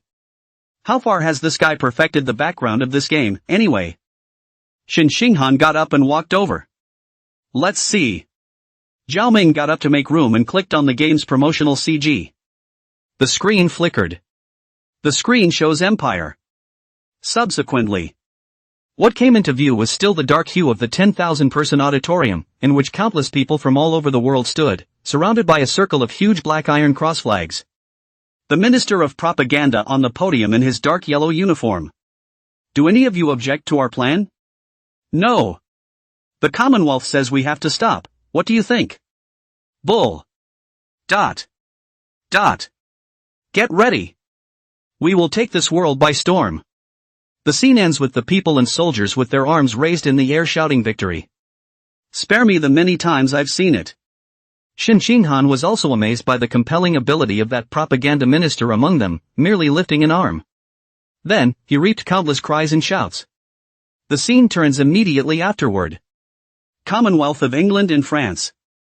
As opposed to the dominance and majesty that is directly within the auditorium. What met Shin Shinghan's eyes was a section of subway car. The old man in the black suit stepped into the carriage and sat down, and the surrounding populace, astonished at the sight, rose to their feet in salute. A smile appeared on the face of the old man in his suit as he swept his gaze over the populace before speaking in a relaxed tone. Suppose I tell you now to say that if there were friendly negotiations with the Empire now. And we'll be fighting for very favorable conditions. What do you think? As the words fell, the people in the carriage shook their heads. Never. Never. The rising and falling voices made the old man seem to feel the hearts of the people, and his eyes were much firmer. Gazing over at the little girl beside him, watching him, silent, the old man asked. And you will never give up? All you get is a firm child's voice.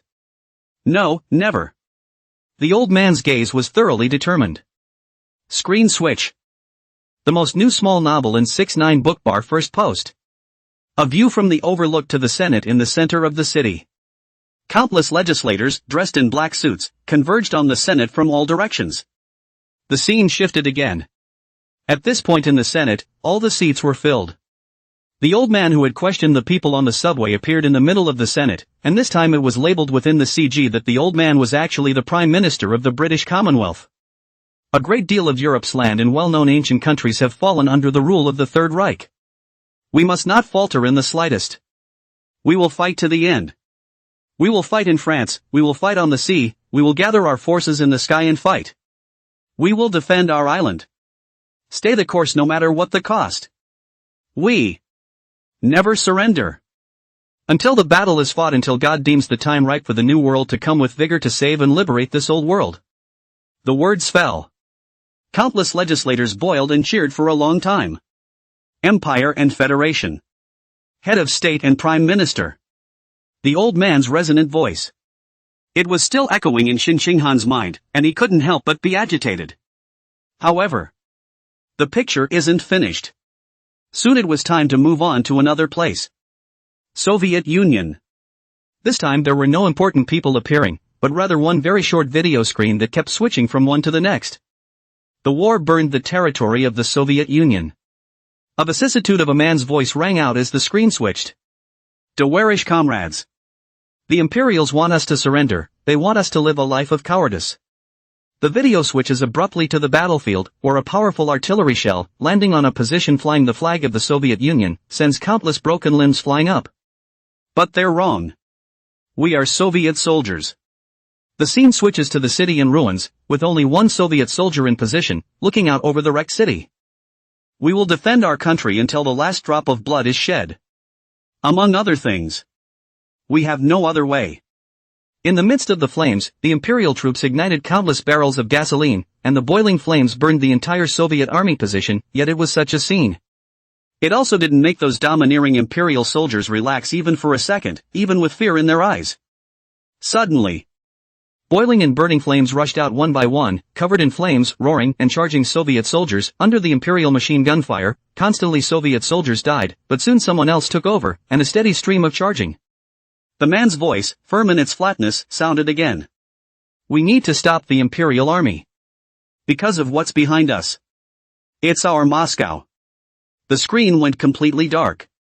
Endless sadness struck Shin Shinghan's mind. They blocked? End of chapter. Chapter 12, a little earth shock for the Blue Planet people. The thought flashed through his mind. Shin Shinghan looked at the pitch-black screen. A long silence. Even if Shin Shinghan knew that this was a game CG. Even if Shin Shinghan thought it was just a game plot. But the Soviet soldier who didn't stop charging even though his whole body was set on fire by gasoline still gave Shin Shinghan an incomparable shock. How could anyone possibly be able to do that? You're covered in gasoline and you're still charging? And after the charge? With flames of this magnitude, even if you stop to extinguish the fire, you don't have much of a chance of surviving. But in a situation like this, It's amazing that these Soviet soldiers chose to charge, rushing towards the Imperial army. What gives them such determination? What makes them overcome the fear of death and also die with the enemy? The moment. Shin Shinghan incomparably wanted to understand this game, the background of this game, everything about this game. There were no world wars on Blue Star. There are only localized minor frictions, which are also under control. Such a sad episode. Not at all at Blue Star.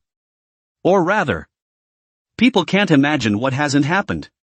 There are quite a few games with a post-war world similar to this, including Xiaoming's Cyber Blue Star, 2077, and The Ruined Future, 2100 copied from Emperor Penguin's side of the world are all post-war worlds of this type of game. Such a game may be because of innovation, or maybe because of the gameplay. It was able to catch fire though.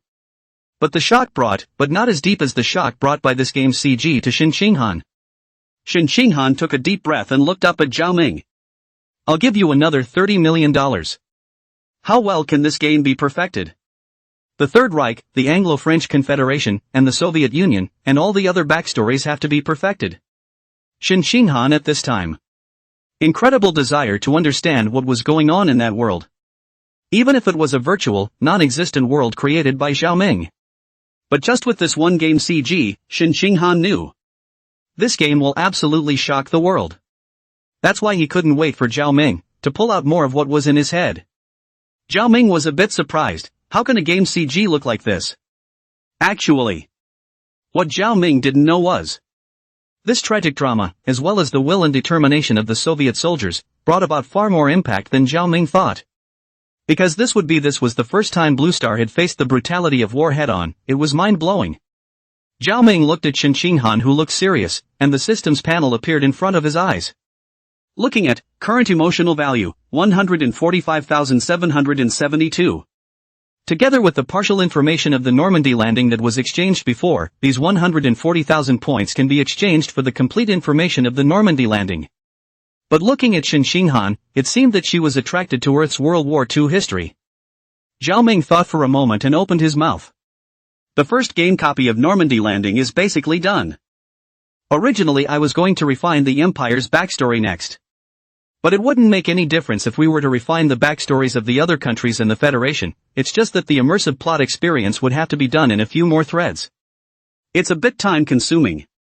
The money is not that much, 10 million federal dollars to the company's account will do. Let's use all the remaining 20 million for promotion, to keep the game and the company hot. It was maintained until the beginning of race against the war. In fact, just the arithmetic of the million or so federal dollars left in the account was enough for Zhao Ming to render an entire history of World War II.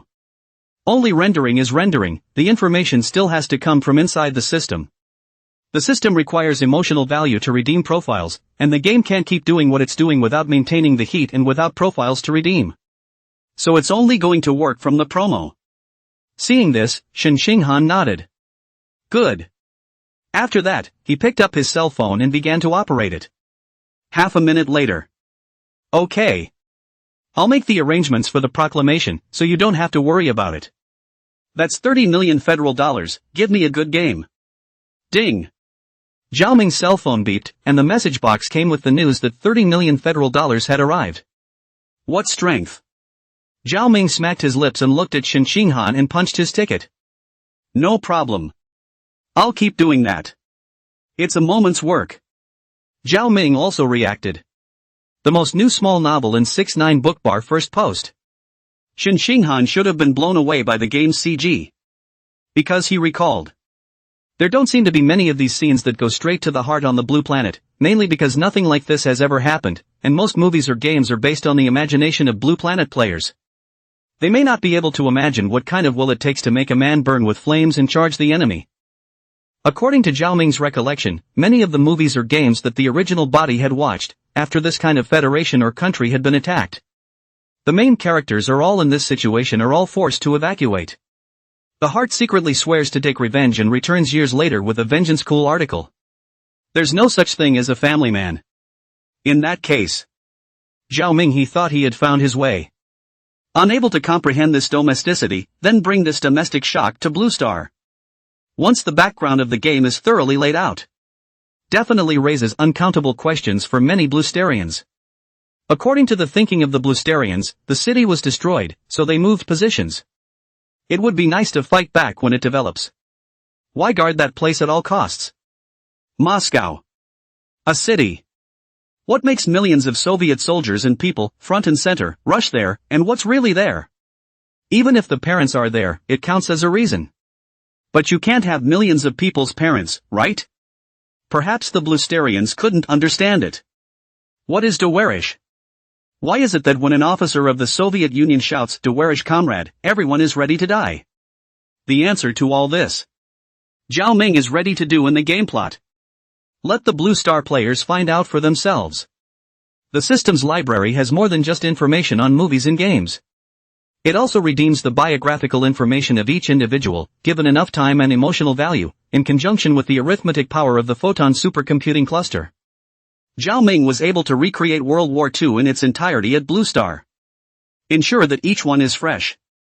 This is something that other people can't do with other games. After all, no matter how big their brains are, they can't get biographical information for every single game NPC and then have a cluster of photonic supercomputers manipulate the NPC's next behavior through their biographical calculations. But Zhao Ming was able to do it. After sending Shen Xinghan away, Zhao Ming directly entered seclusion. And Shen Xinghan unleashed his full power. Start targeting Polaris games and start promoting them. 8 days, 7 days, 5 days, 3 days before the start. Emperor Penguin. Gaming sector. Boo. The sound of Su Hui's furious table slamming rang out. It's been hanging on the hot search for a ing week, changing the hot search phrases every day. What the, is it over? Just rub it in hard? This Polaris game is a ing dog's dinner. Brown. End of chapter. Chapter 13 Su Fantasy, we're on the right track, keep copying. Su Yao's veins popped in anger, and he stood in his office with his arms crossed, panting under his breath. All the people in the office couldn't breathe. No way. Really met his match. This Polaris game doesn't know where to get the money either. Just spend time with them. Every day, all sorts of hot searches inexplicably pop up. Hashtag Polaris Games before and after being copied hashtag. Hashtag Polaris Games boss threatens to win the title with new game, World War II. Hashtag. Hashtag reveal of Polaris new game World War II. Hashtag. Hashtag Polaris Games boss Zhao Ming threatened that this is a game that surpasses Cyberdyne, 2077. Didn't mention them a bit though. But clicking on it is Polaris, followed by a whole bunch of people yin-yanging about ruined future, 2100 plagiarism underneath the comments. Though they did buy a lot of hot takes to hack Polaris. But it's as if these guys are just hacking for the sake of hacking, even though they've been hanging on to the headlines for so many days, a lot of netizens have been spraying them below for taking up public resources. Instead, they've gotten even more energized and keep screwing up to buy hot takes. Just this week alone with Polaris Games, the money spent on hot searches has consumed more than $40 million federal dollars. Su Yao can barely hold on. It's not his money. It's all company allocated funds, and this would be a waste if it ran out. But the Polaris Games gang is also shameless. Even beyond a hot search like the Cyberdyne 2077 game? Beyond? Are you on the ing sale? And you're beyond? Hot searches are hot searches, click on them and there is no useful information. The equivalent of the 40 million or so federal dollars consumed in the past week had gone down the drain.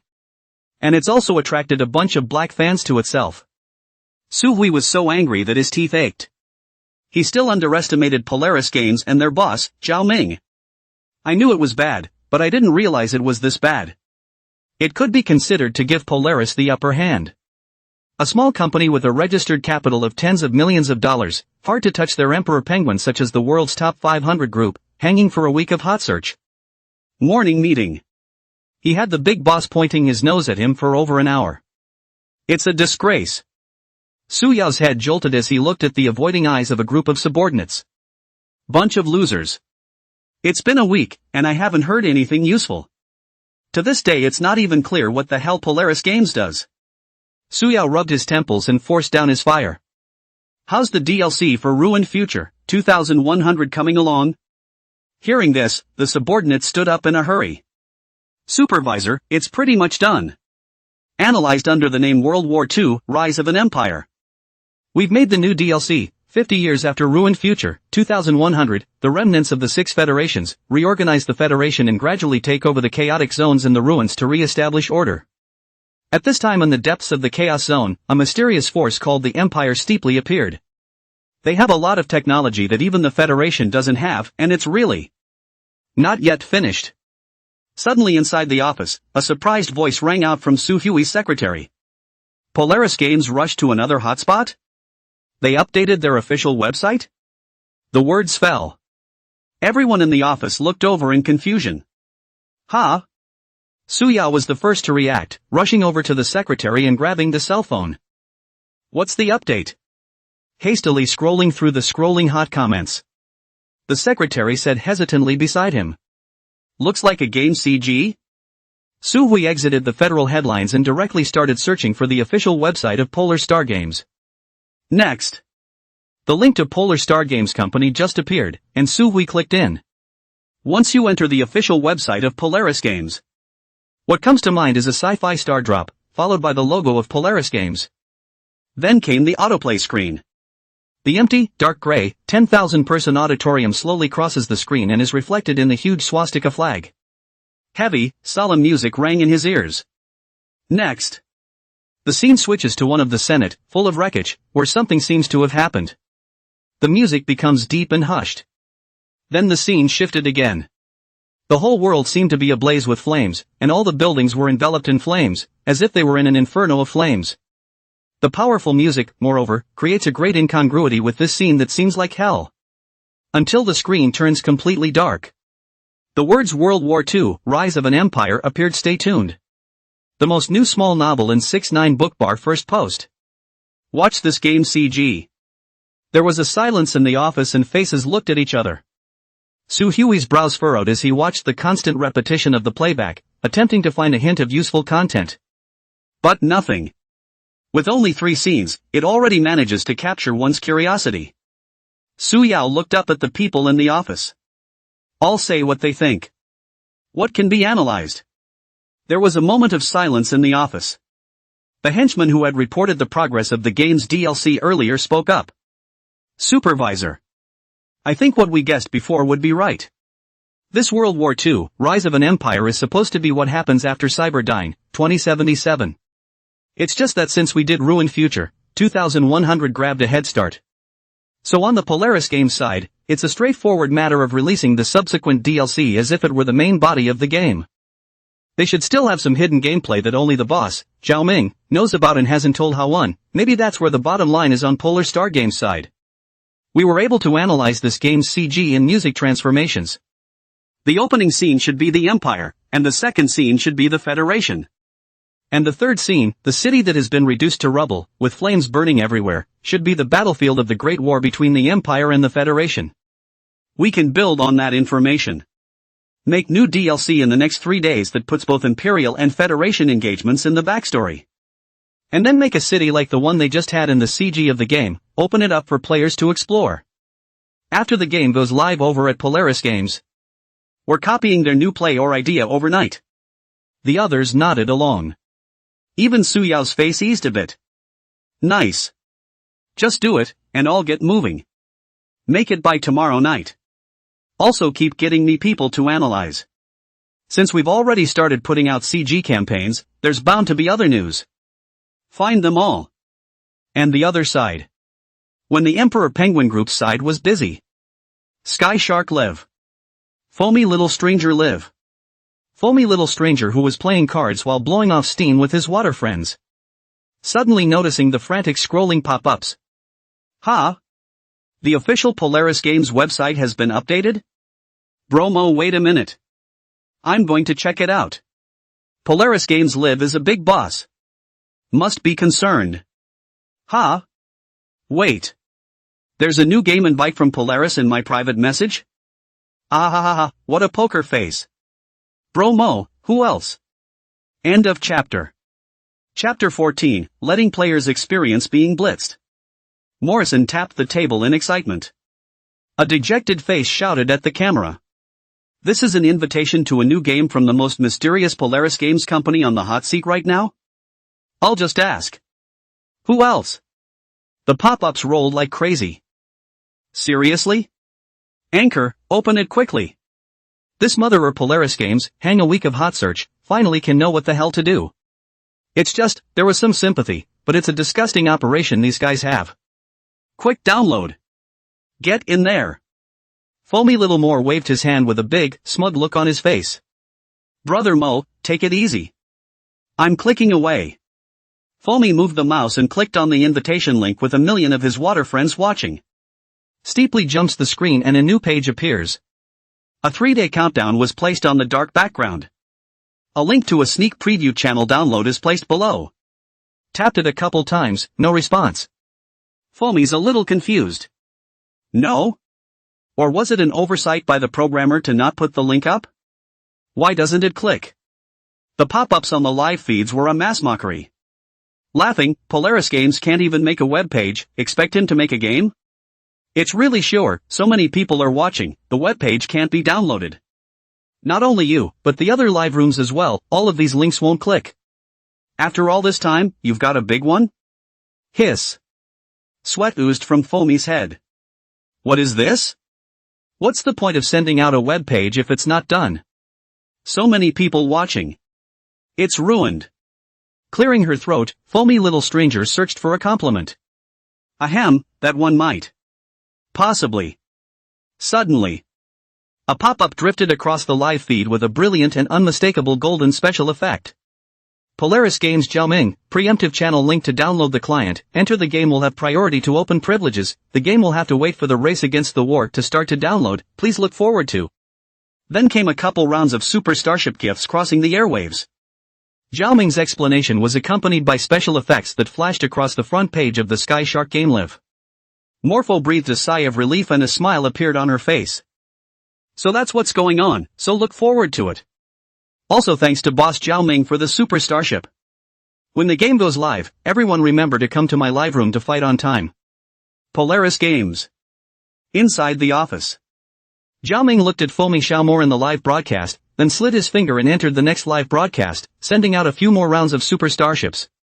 In this week or so, Xiaoming's way of finding his presents didn't stop. Super Starship this kind of top gift, not all the time, usually after the event canvassing time only have the boss in order to support their favorite anchor brush, like Xiaoming such as everyday randomly find the live room brush the tycoon is too little. Engage the Sky Shark Live, now not only the game area to play the game.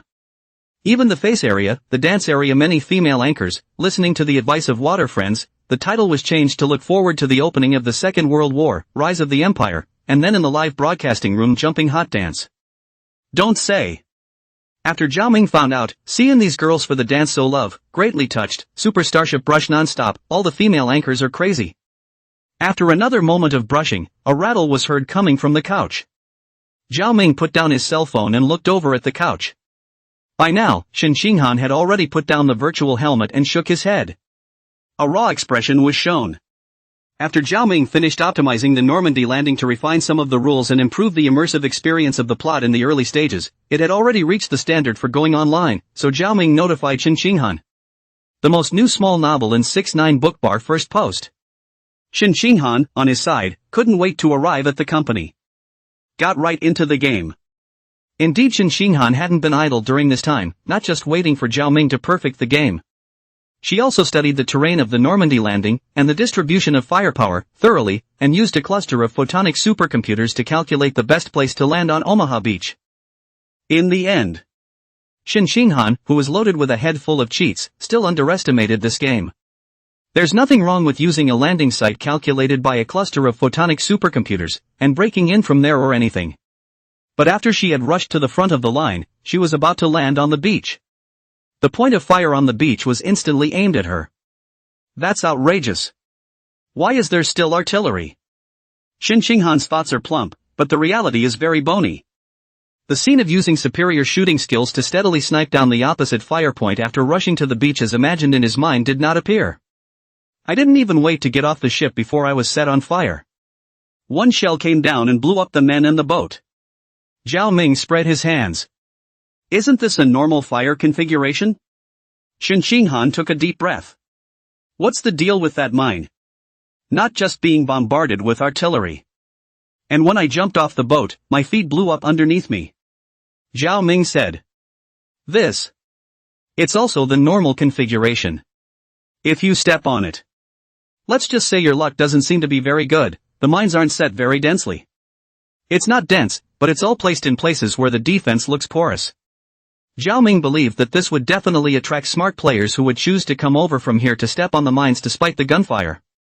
And from Xin Qinghan's inquiry. Apparently it worked. But this is certainly not to tell Xin Qinghan, after all, it is the company's big gold master, or have to leave some face. Xin Qinghan's side was still uncertain and felt normal. There's nothing wrong with the game anymore. But why is the open camp, this Polish Commonwealth? Isn't the core of the game, the Empire and the Anglo-French Soviet Union? Letting players experience the game from the perspective of the Polish Commonwealth? End of chapter. Chapter 15. Xin Qinghan, are you still a person?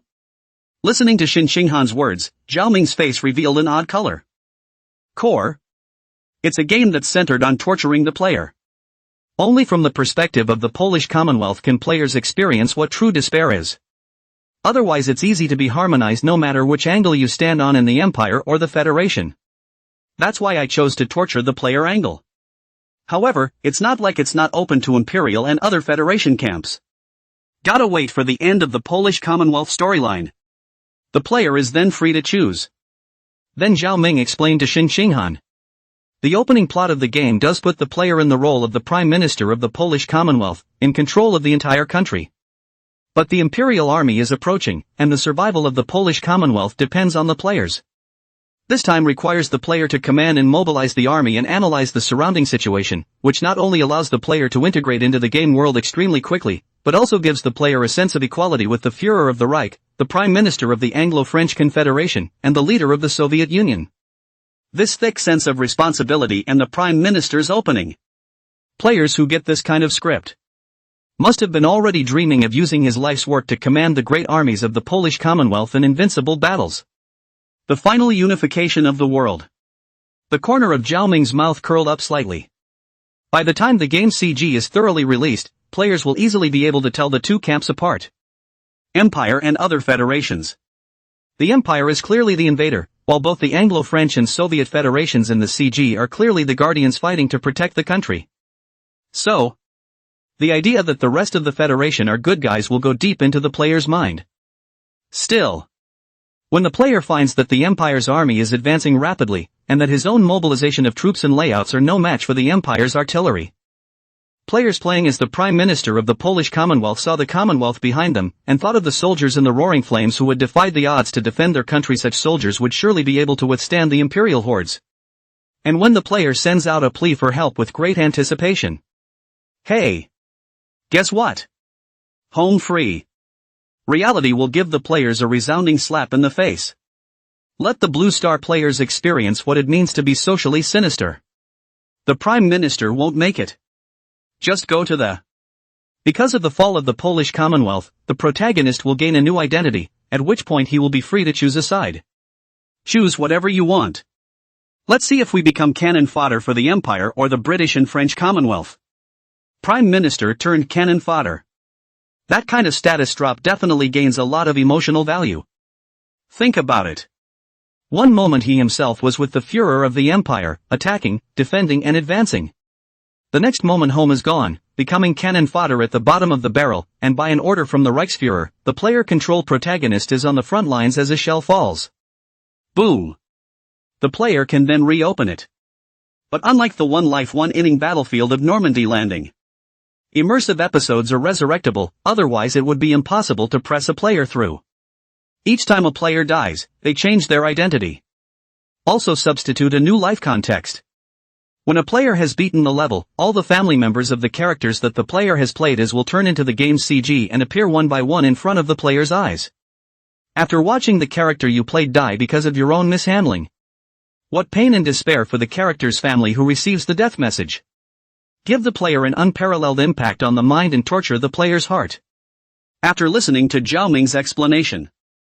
What? Xin Qinghan had a question mark on his face. It was hard to think about how Zhao Ming said such icy words with a nasty smile on his face. No? You're still a human being? Zhao Ming spread his hands and said indifferently.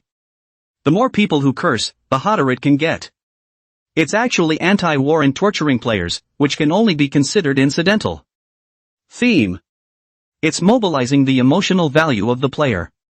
As long as he gets more sentiment value, the player can curse all he wants, it's not like he's going to lose a piece of meat anyway. And on Shin Shinghan's side, just thinking about it makes my head spin. The immersive plot can be resurrected, and changing your identity every time you resurrect seems like a no-brainer. But Zhao Ming came up with this at the end. It's roasting people on a rack. Players die with impunity because they can be revived. And when news of a character's death reaches home, scenes of loved ones breaking down continue to flash before the player's eyes. The heaviness of death will constantly hit and torment the player inside. The brutality of war materializes in this moment. Who expects war? God forbid this doesn't win an award. Shin Shinghan's eyes are full of sighs. This game is really good, but the degree of torture is really ruthless. No way. Back to having to hide my information a little better. Or else the netizens will take her on again when they scold this guy. After all, she's the main investor in this game. The owner of the game company is like this, in the eyes of the netizens she can be a good person. Shin Shinghan looked at Zhao Ming. When will the game CG be released? Opening day? The most new small novel in 6ix9ine Bookbar first post. The anti-war competition held jointly by the 6 major federations was held because of the different time zones. Although it started at the same time, the time zones of each region were different. For example, on the side of the Daxia Federation, it started at 3 in the afternoon. Zhao Ming stroked his chin and opened his mouth. Let's make it opening day, then, at noon, and see what the action is on the Emperor Penguin's side first. Right in the middle of a lunch break. There will be a lot of people browsing the messages, and a game CG, 3 hours long. Even if something is analyzed on the side of the Emperor Penguin group. Can't do it either. He had a systematic database here, and with the constant harvest of emotional values during this time, it also took a week to fix the game. For 3 hours, he couldn't copy it even if he was exhausted. Not to mention that it's just a game CG and the game content they don't even know. But from the player's point of view, the CG of this game analyzes the camps very clearly. Empire and Federation. For the rest of the game, mind. Shin Shinghan's side had no objections and agreed immediately. Then took away Zhao Ming's virtual helmet and prepared to go home and stay up all night to clear the level. Zhao Ming was helpless when he saw this. Then he opened his cell phone and placed an order for the latest model of a virtual body pod. If you have money, you have to spend it. 3 days later. Emperor Penguin Group, Game Department. The time was approaching noon. The games that were chosen to participate in the competition had been put on sale and online successively since the morning. There were paid ones and free ones, but the eyes of the Daxia Federation side were all gathered on the side of Emperor Penguin Group and Polar Star Game Company. Some users have a rough count. 10 short days. Both sides have already spent over $100 million federal dollars just on hot searches, buying them and pressing them. A fight of this magnitude before the match has even started is rare on this side of the Daxia Federation. Other games are also out of temper. After all, just the publicity fee, enough to do them 10-100, what can be done? The gods are fighting and the mortals are suffering. So today kicks off with a lot of netizens and game producers, looking to see if Emperor Penguin Group's ruined future, 2100 has anything new to offer, and what kind of game Polaris Games' new game World War II, Rise of an Empire really is. However, it's noon, and that's when the traffic is at its highest. But there was still no movement on the Polaris Games side. Su Hui is remembering sweating. 3 days they did brainstorm the plot based on the short CG released by Polaris Games, but he was never assured that the Polaris Games side would not release the full picture. I see the time has reached 12:03. There was still no movement on the Polaris Games side, and having already missed the full hour of 12 o'clock, Su Hui clenched his teeth. It can't wait. Release DLC. Update the installation package. The rest of the group breathed a sigh of relief and began to operate immediately. A few seconds later. Updated DLC for Ruined Future, 2100, pushed to all downloaded player computers. Just a minute later. The 2 hot searches shot up to the top 3 successively. Hashtag World War II, Rise of an Empire gameplay CG officially released. Hashtag new DLC update for Ruined Future, 2100. Hashtag. Looking at Polaris Games game CG hot search at the top of the list, dead ahead of Ruined Future, 2100's DLC update, Suyao's head jolted. Brown. Not finished? A crappy game CG to the top of the list? Nima, how much did it really cost?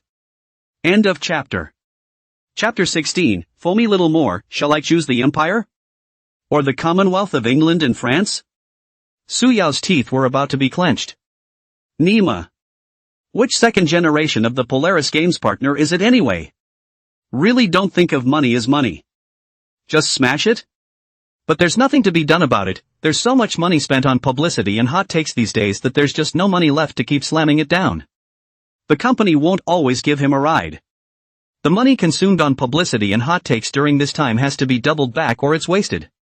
Suhui gritted his teeth and asked the employee in front of him to click on the official website of Polaris Games.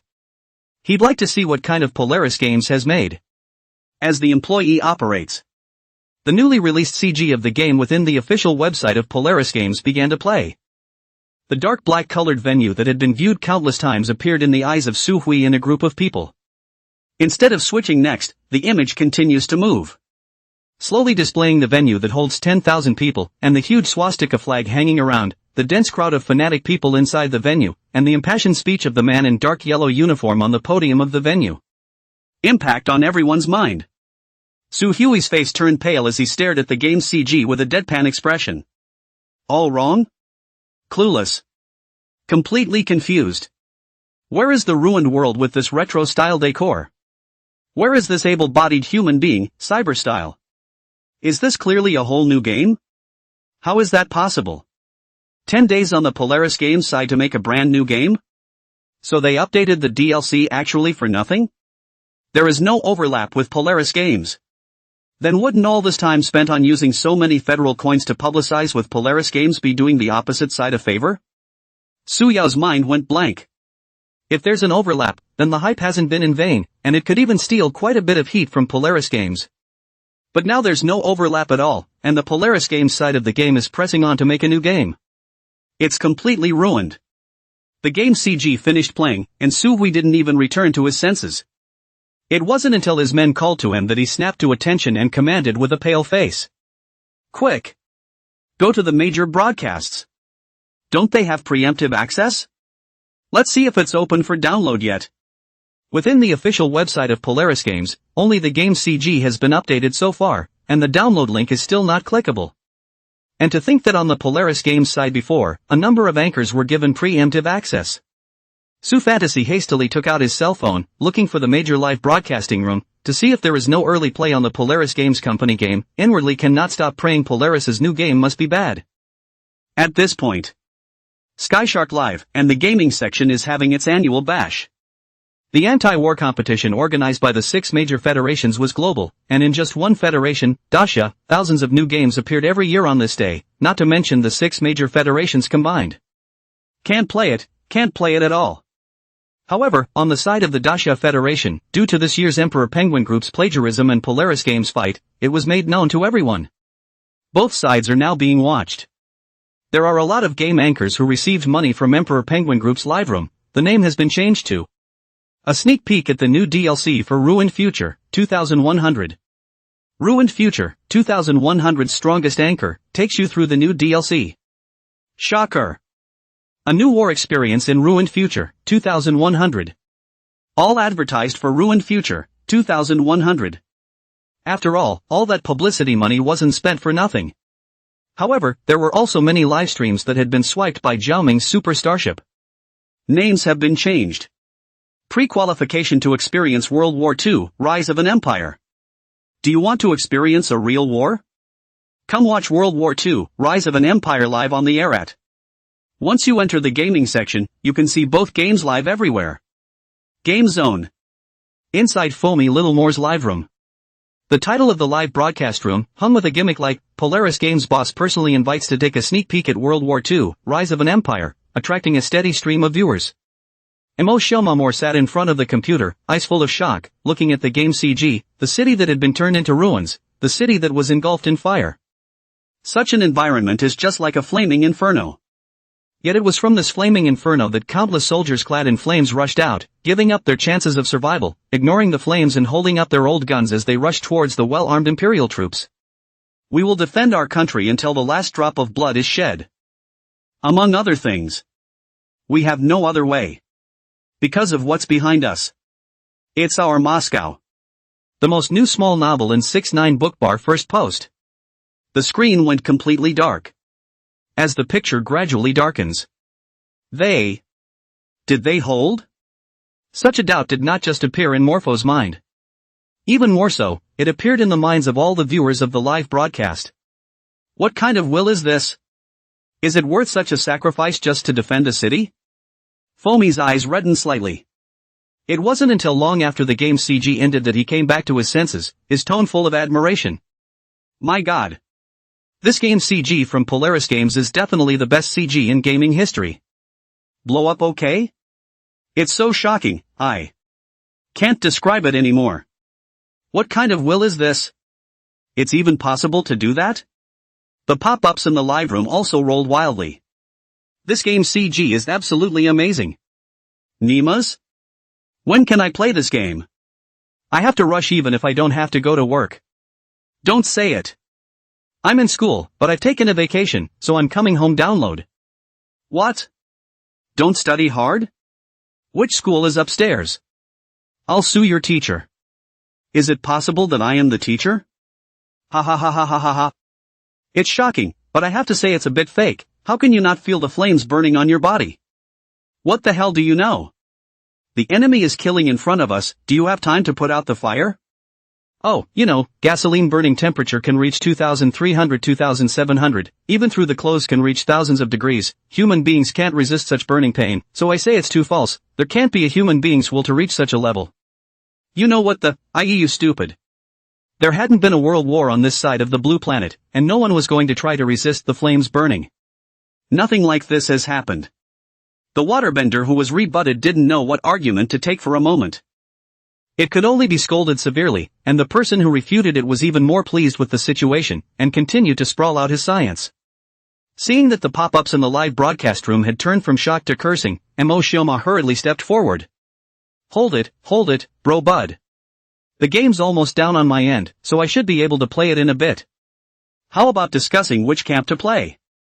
Judging from the game's CG presentation, there should be an Imperial camp, an Anglo-French Commonwealth camp, and a Soviet Commonwealth camp. While the Soviet Union camp did give everyone a shock, it felt like the Soviet camp, supposedly, was weaker. So, is it better to go with the Imperial camp? Or is the Anglo-French Commonwealth camp better? Foamy was in tangled thought. Zhao Ming, go think of something beautiful. Where is your turn to play in the Imperial camp? End of chapter. Chapter 17, Flak Leveling, Court Martials. It's not just Foamy Little Stranger Live that's like this. The rest of the anchors who had watched the game's CG on Polaris official website started discussing with their water friends about which camp would be better to choose. Analyze the game's CG according to the crowd's understanding of it. The Empire was definitely the strongest, followed by the British and French Commonwealths, and finally the Soviet Commonwealth. So when some of the anchors post up a poll, the Empire has, unsurprisingly, the highest approval ratings. But second is the Soviet Union. The Commonwealth of Britain and France had the least amount of votes, and obviously looked stronger in the game's CG, but only finished third. Obviously the shock of the Soviet Union ran deep. Inside the Foamy Little Stranger live broadcast, this tussle over which camp to choose was discussed with the Waterboys. Time flew by. Foamy's attention was then diverted by a message posted by a pop-up sailor. What? The preemptive download link is working? I'm on my way. It was almost 2:30. Only half an hour until kickoff. And the link to the anchor's sneak peek is starting to open up. It's the envy of the Waterboys that. The news brought by the water friends from the other live broadcasting room lifted the spirit of Mo Shioma, and he hurriedly clicked on the link in the private message and entered into it, and sure enough, the download button was lit up. Foamy Little Stranger hemmed and hawed and began to download the game. A few moments later, the game download was completed and was installed into the prepared virtual body capsule by Foamy Little More. Morpho took a trip into the pod and switched the live view to the pod, following his own perspective. Brothers Mo, charge! Foamy Little Stranger was excited to get into the game. The screen went black. It then slowly lit up and a huge map of the world appeared. Foamy knew it was time to explain the background. An off-screen voice slowly plays in the background. After the First World War, the Empire, as a defeated nation, was in an unprecedented crisis. Economic collapse and hyperinflation seemed like poison, slowly yanking the empire toward death. Unemployment among Imperial nationals reaches 1/3 of the Imperial population. At this time, a veteran who had served as a participant in the First World War and was resigned to the fall of the empire stepped forward. By preaching nationalism as well as the slogan of reviving the empire, it quickly gained a great deal of support. A few short years. This former veteran of the Reich became the Führer of the Reich. With the Führer's rise to power, he led the empire to build up its strength based on the principle of a military-first policy. 6 years later. With the pause in the off-screen voice, Foamy Littlemore and the live broadcast water friends who were caught up in the drama were also surprised. In World War I, the empire was actually the defeated nation? That's a bit of a contrast from the inside of the game's CG. An economic collapse and hyperinflation, with 1/3 unemployment for all? It hasn't collapsed in such a situation? Can it be pulled back? Away from the big picture? The map of the world that came into view at this time, the Empire's territory began to expand. With a single order from the Reichsführer, the Imperial invasion begins. The Polish Commonwealth, the Danish Commonwealth, the Norwegian Commonwealth, the Dutch Commonwealth, the Belgian Commonwealth, and the French Commonwealth fell one after another, and for a time there was no match for the Imperial armies. The map of the Empire expanded a little with each sentence the voice spoke, and in just a few words, it had taken up most of the field of vision. The pop-ups in the live stream had exploded. Is this right, Empire? Open up. No? Is this right? This is falling too fast. Is there no one to resist? It's really outrageous. It's on, it's definitely on. Foamy's eyes widened as well. And at that moment, the map slowly disappeared. The screen darkened and the voice-over sounded again. With the fall of the French Confederation, the Allied Confederation implemented a counteroffensive in order to turn the tide of the war as quickly as possible. Prepare to open a second battlefield. Take the heat off the Soviet Union, which is at war with the Empire. Normandy, a location strategically located closer to the British Commonwealth mainland, became a target of the Confederate States Federation. As the voice fell, Foamy Littlemore entered the training ground, and an extremely concise novice training appeared. After teaching Morse how to shoot, it was over. The only thing that then came into view was a Normandy landing button. Foamy Little Stranger a Little. Display, 427,500. Somewhat unknown. Was thinking. The screen suddenly lights up and switches. The scene steeply has changed to the sea. Foamy Littlemore found that he already had a virtual body and was still in an assault boat. There were no blood bars or anything like that, only an equal scale copy of his virtual self, even modeling was saved. Ha! Is up here the plot? Look at your surroundings, the airplanes whizzing in the sky, the whispered prayers of the soldiers in your ears, and this bobbing punch bowl. Apparently it's already in the beginning of the episode. Foamy. Foamy was a little confused and turned her head to look. You are? The man in the Confederate uniform said. I'm a fan. By the way, I'm also live in Skyshark, Brothers, my live room number is 16,625 remember to close. Foamy's eyes widened. Brown? There are dogs. No? You wait. No commercials in my live room. And? What is this? Only at this point did Mormore react. This is not an immersive experience plot. The most new small novel in 6ix9ine Bookbar first post. How do you still play online? The anchor player next to him shook his head. I don't know. After I read the backstory, it showed the rankings were in the 300s. Waited a while, then came in. At this point. The ears of the two also rang one after another, as a group of anchors exchanged, which realized that all the people are a few randomly assigned to a different punch bowl. Such a novel way to play, attracted the audience of the live broadcast also a face of curiosity. And as the charge boat charged toward the distant beach, getting closer and closer, the admonition of the charge boat's NPC commander rang in the ears of the crowd. Don't block the pedals, landing in 3 minutes. Everyone off the boat from both sides. The people have realized that the mission is to land and seize the beach. This one's easy. Many FPS first-person shooter game masters have jumped on the bandwagon and are ready to take the plunge. And at this point, inside Polaris Games, Shin Shinhan, on the other hand, sat on the sofa and watched the reactions of the various live broadcasts, nodding his head from time to time, but the sudden opening of the game was what made Shin Shinhan confused. What's the situation? A bug? Not 500 people? How to open the game? Shin Shinhan had just raised her head and looked over to Zhao Ming's side when she heard Zhao Ming excitedly say, "Hurry! On the number! Ha ha ha ha, I knew this dog had to play. I can't stop playing with you." Saying that, he got up in a hurry, walked over to the virtual body pod next to him, and lay down. Shin Shinhan got up and wondered. What's the situation? Zhao Ming urged Shin Shinhan to hurry up and lie down in the virtual body pod next to him. You'll see when you get into the game. Shin Shinhan felt puzzled, but still laid in. As the game kicks in. Instead of a punch bowl, what came into view was a dimly lit fortress. Inside the fort, in the center of the wall, a numerical number is painted in paint. 62. Shin Shinhan twisted his head to look, a little confused. Where is this? Next to him, Zhao Ming smiled mysteriously and dragged Shin Shinhan out. Look at it now. With the densely packed assault boats on the azure sea and the bombers flying in the distant sky, Shin Shinhan's eyes widened. We've become the Imperial Guard? I thought you didn't have this camp open? The corner of Zhao Ming's mouth curled up slightly. Who let me make this game? Say it. Jumped directly onto the high platform next to the fortress. Taking the Imperial anti-aircraft guns used for air defense, they flattened them down and aimed them at the sea in the distance. Shin Shinhan was curious. What are you doing? Zhao Ming had an evil smile on his face. The links that are sent out are identified.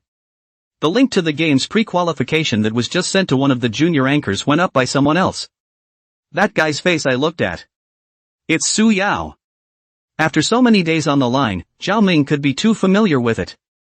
After all, the supervisor of a big factory like Emperor Penguin Group, you can casually find past video materials or character profiles on the internet. In comparison, Zhao Ming had much less information, and many people weren't even sure what Zhao Ming looked like.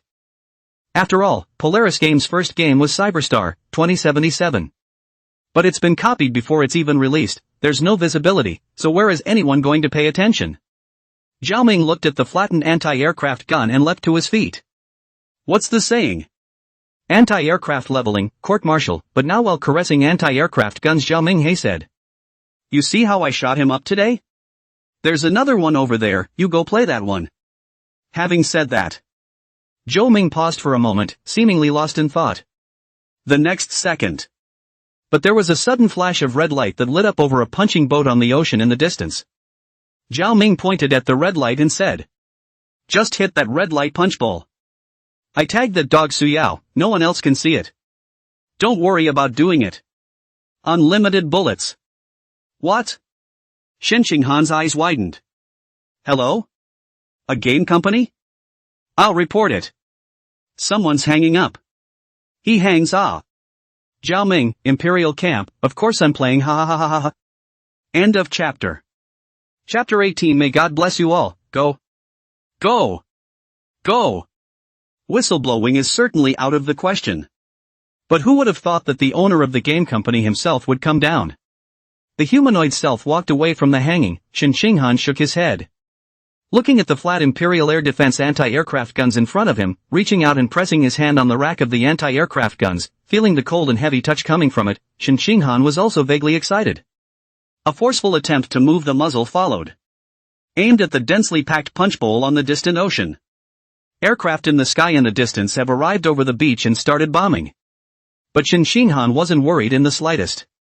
I don't think Zhao Ming will blow himself up, right? Shin Shinhan twisted her head and glanced at Zhao Ming, who was a dozen meters away from her next to her. No one could run away if a bomb fell from this sky. Aha! I don't think so. At this point. Densely packed on the punch bowl. Anchors large and small, listening to the whistling in their ears and the deafening explosions on the beach ahead of them, knew that landfall was imminent. On the foremost punch bowl. The same with the foam Shaomores, the Sky Shark Live, the top anchor of the game area of the gun battle category, with a hand of top sniper marksmanship famous in the front, in the live broadcast at the same time, but also to the other several players to lay out the battle plan. In a moment, the flaps of the rushing boat will open, and let these NPCs rush out first. We're in the back. Two men with shields up front. The rest of you duck back and shoot, and rush as fast as you can to those steel rejects as cover. Or you'll just have to be a living target. Most of the players here are FPS anchors with varying strengths, but all have some knowledge of the battlefield. Just one of the players had a hard look on his face, looking at his hand. This gun. It's not used. It's not like any other FPS type of game either, not even a multiplier. How can I play this? Pop-ups floated across Yu Feng's live broadcast. You don't know how to play without a magnifying glass? Then I can do it. You can't ask everyone to be as skilled as you. But it's time to say no, the design is really retro and fits the context of the game. This is a game when there's no bloodstain, no interface, no nothing? People said, let you experience the most realistic war, your reality inside the bloodstrip? Do you have an interface? This design is really alternative, tops. The games they normally play are all about tapping a button and the viewpoint instantly expands. And this game, half studied. Not only is there no blood bar, no one-click zoom magnifier, not even a game interface. There's nothing when you enter. Yu Feng also frowned and spoke. Then just shoot at the enemy. It's still pretty hard to aim with a charge. It's mostly cover fire. It'll be nice to have cover when we get to the steel rejects. According to the NPC's words, our mission is to capture down the beach. Just fight it down and it should count as a win. Was saying. Boom. A shell exploded in the sea next to him, stirring up a dozen meters of water columns, and an assault boat next to him went off course and crashed into Fish's side under the effect of the shockwave. The two charged boats collided. A toothsome squelching sound came from all of them, and they all swayed, all of them falling unsteadily in 7 different directions. Me Nima? Brown. What the hell is this? Where did the shells come from? Vom. Get your arms off me, you're crushing my voice. Several people and NPCs rolled under the impact of the punch bowl that crashed next to them. Yu Feng was just about to stand up when a figure rolled over with pressure, instantly tingling his scalp. Nima? Boo! With a muffled grunt of pain, Yu Feng sucked in cool air and gritted his teeth. Who? Get thee up! With great difficulty, Yu Feng pushed away the figure on top of him, and his eyes widened instantly. Old Feng! Why are you here too? Flying in from next door? The one known as Old Feng is called Feng Ming, also the top anchor of the gunfighting category, and we all know each other. Feng Ming grimaced and rubbed his knee. Fly over. The point is so backward, it's a day's work. What a hook-aid game this is. There's not even a blood bar, but the pain sensation is quite high. The producers of this game company, have they ever played the game or not? Isn't this pure torture? Zhao Ming, you don't say. You really don't say. The corner of Yu Feng's mouth twitched. Brother, curse gently, it's live on the whole network. Feng Ming waved his hand. Nothing is called. I'm live too. Said. Glanced beside him at the punch bowl he would have been in, and doggy flipped back. Yu Feng could only give a silent thumbs up when he saw this. Or you're a cow. 6666, it's still Old Feng, he dares to say anything. Tisk, cursing the boss of someone's game company like that is a bit drifting. That's not the way this guy has always been, disliking whoever he's upset with. The most new small novel in 6ix9ine book bar first post. But listening to this guy, this game is completely according to reality. Indeed, there's no blood bar, interface, pain pulls up in case of injury, and I don't know what else. Kind of interesting. This way. Feng Ming, who had just flipped back, continued to arrange his next tactic. Where were we? Yeah, the three of us in the back, the Old Su, right. If you can't play on your side, Temple.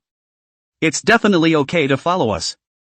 Su Hui, who had assumed the name Old Su, gave a muffled trying to minimize his presence while constantly looking around. What is it about this crap game that deserves so much publicity from Polaris Games? Was thinking. Suddenly. The sound of continuous pounding came. The baffle in front of the charge boat was instantly penetrated, and bullets poured over NPCs and players, and Su Hui just raised his head. A sharp pain instantly swept through his body, only to feel himself fly. Snap. Most of his body exploded under the impact of the flak bullets. The only sound in his ears was the commander's faint grunting. It's an anti-aircraft gun. Then the screen was instantly plunged into darkness. The sudden death caused Su Hui's body to tremble violently. What the hell kind of game is this? Rough. How did I die? Su Hui's side hadn't figured it out yet. Yu Feng's side, on the other hand, was dumbfounded. Watch as this punch bowl next to him is swept away and exploded. Boom! The entire punch bowl exploded directly. Old Fong ah! Yu Feng roared out in mock sorrow. The effect of the wave was pulled full circle as gloating pop-ups floated wildly across the airwaves. But there was no time to care at this point.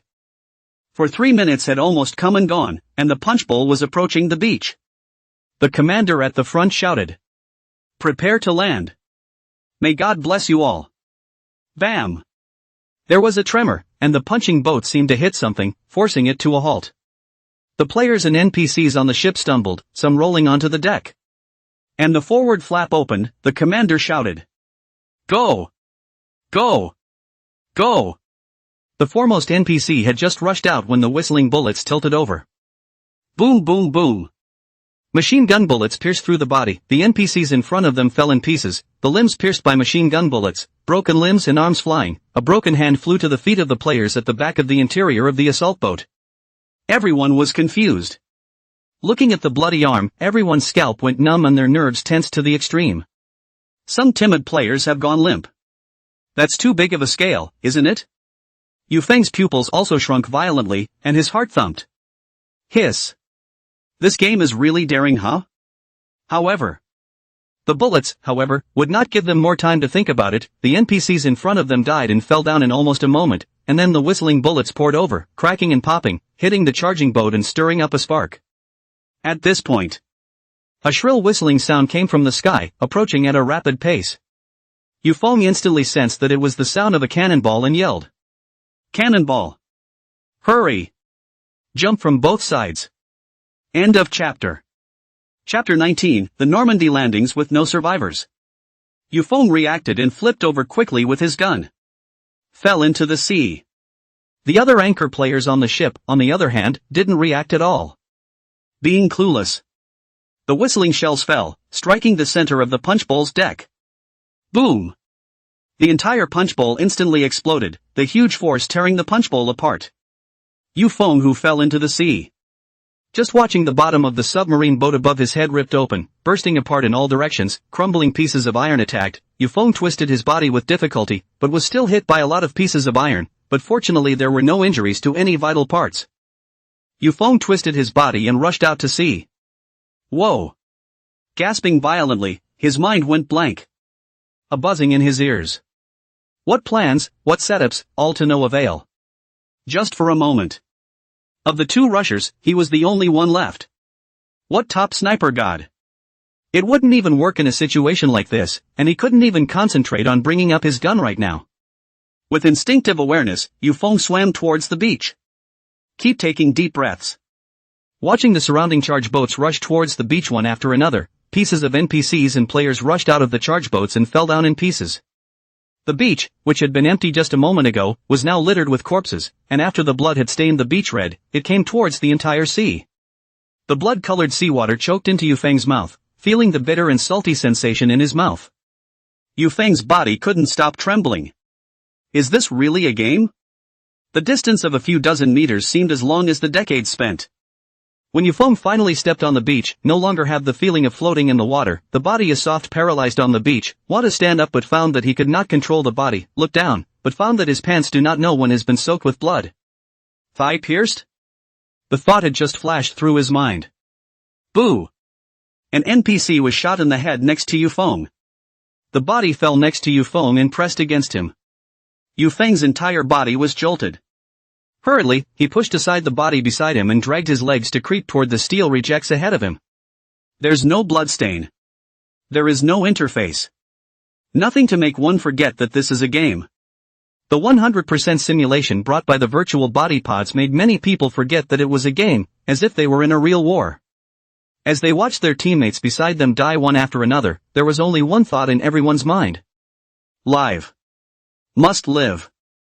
They don't want to die. The other side.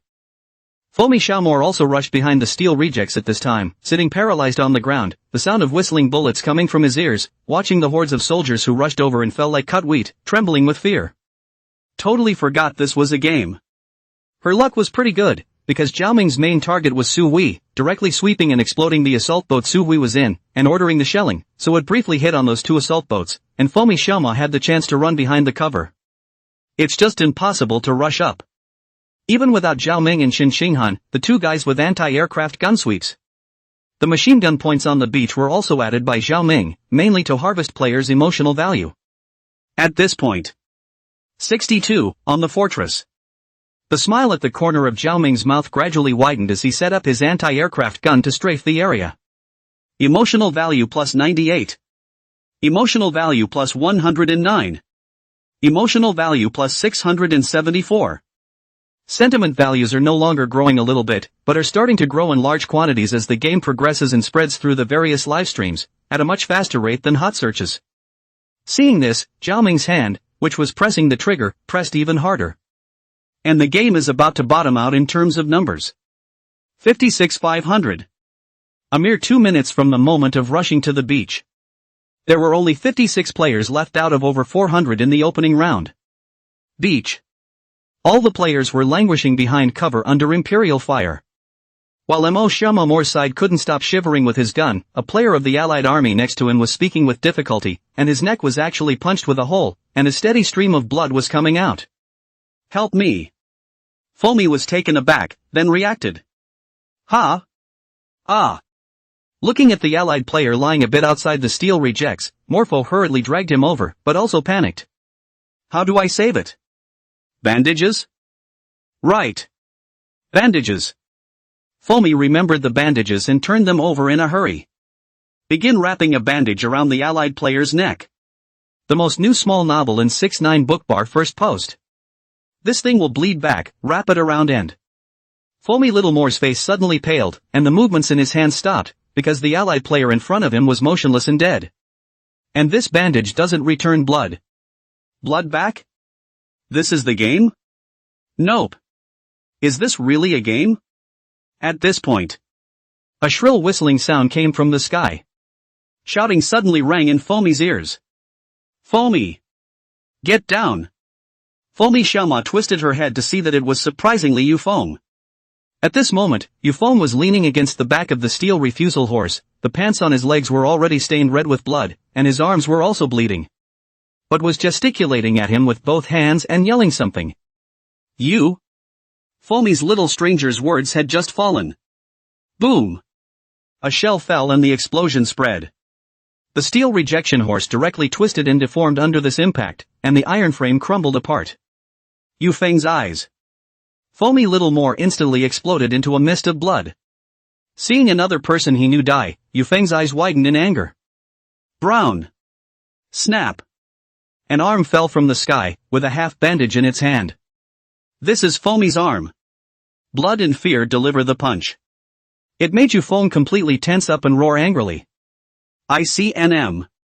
The strength from his anger caused Yufeng to struggle to his feet and load the rifle in his hand. Angrily, he looked toward the machine gun flaming fort at the back of the beach and raised the rifle in his hand to aim it there. Bang. Empty. Bang. Empty. Bang. The third shot finally hits. The machine gun fire point in that fort went out instantly. A thrill of revenge surged through his mind, and a smile appeared on Yufeng's face.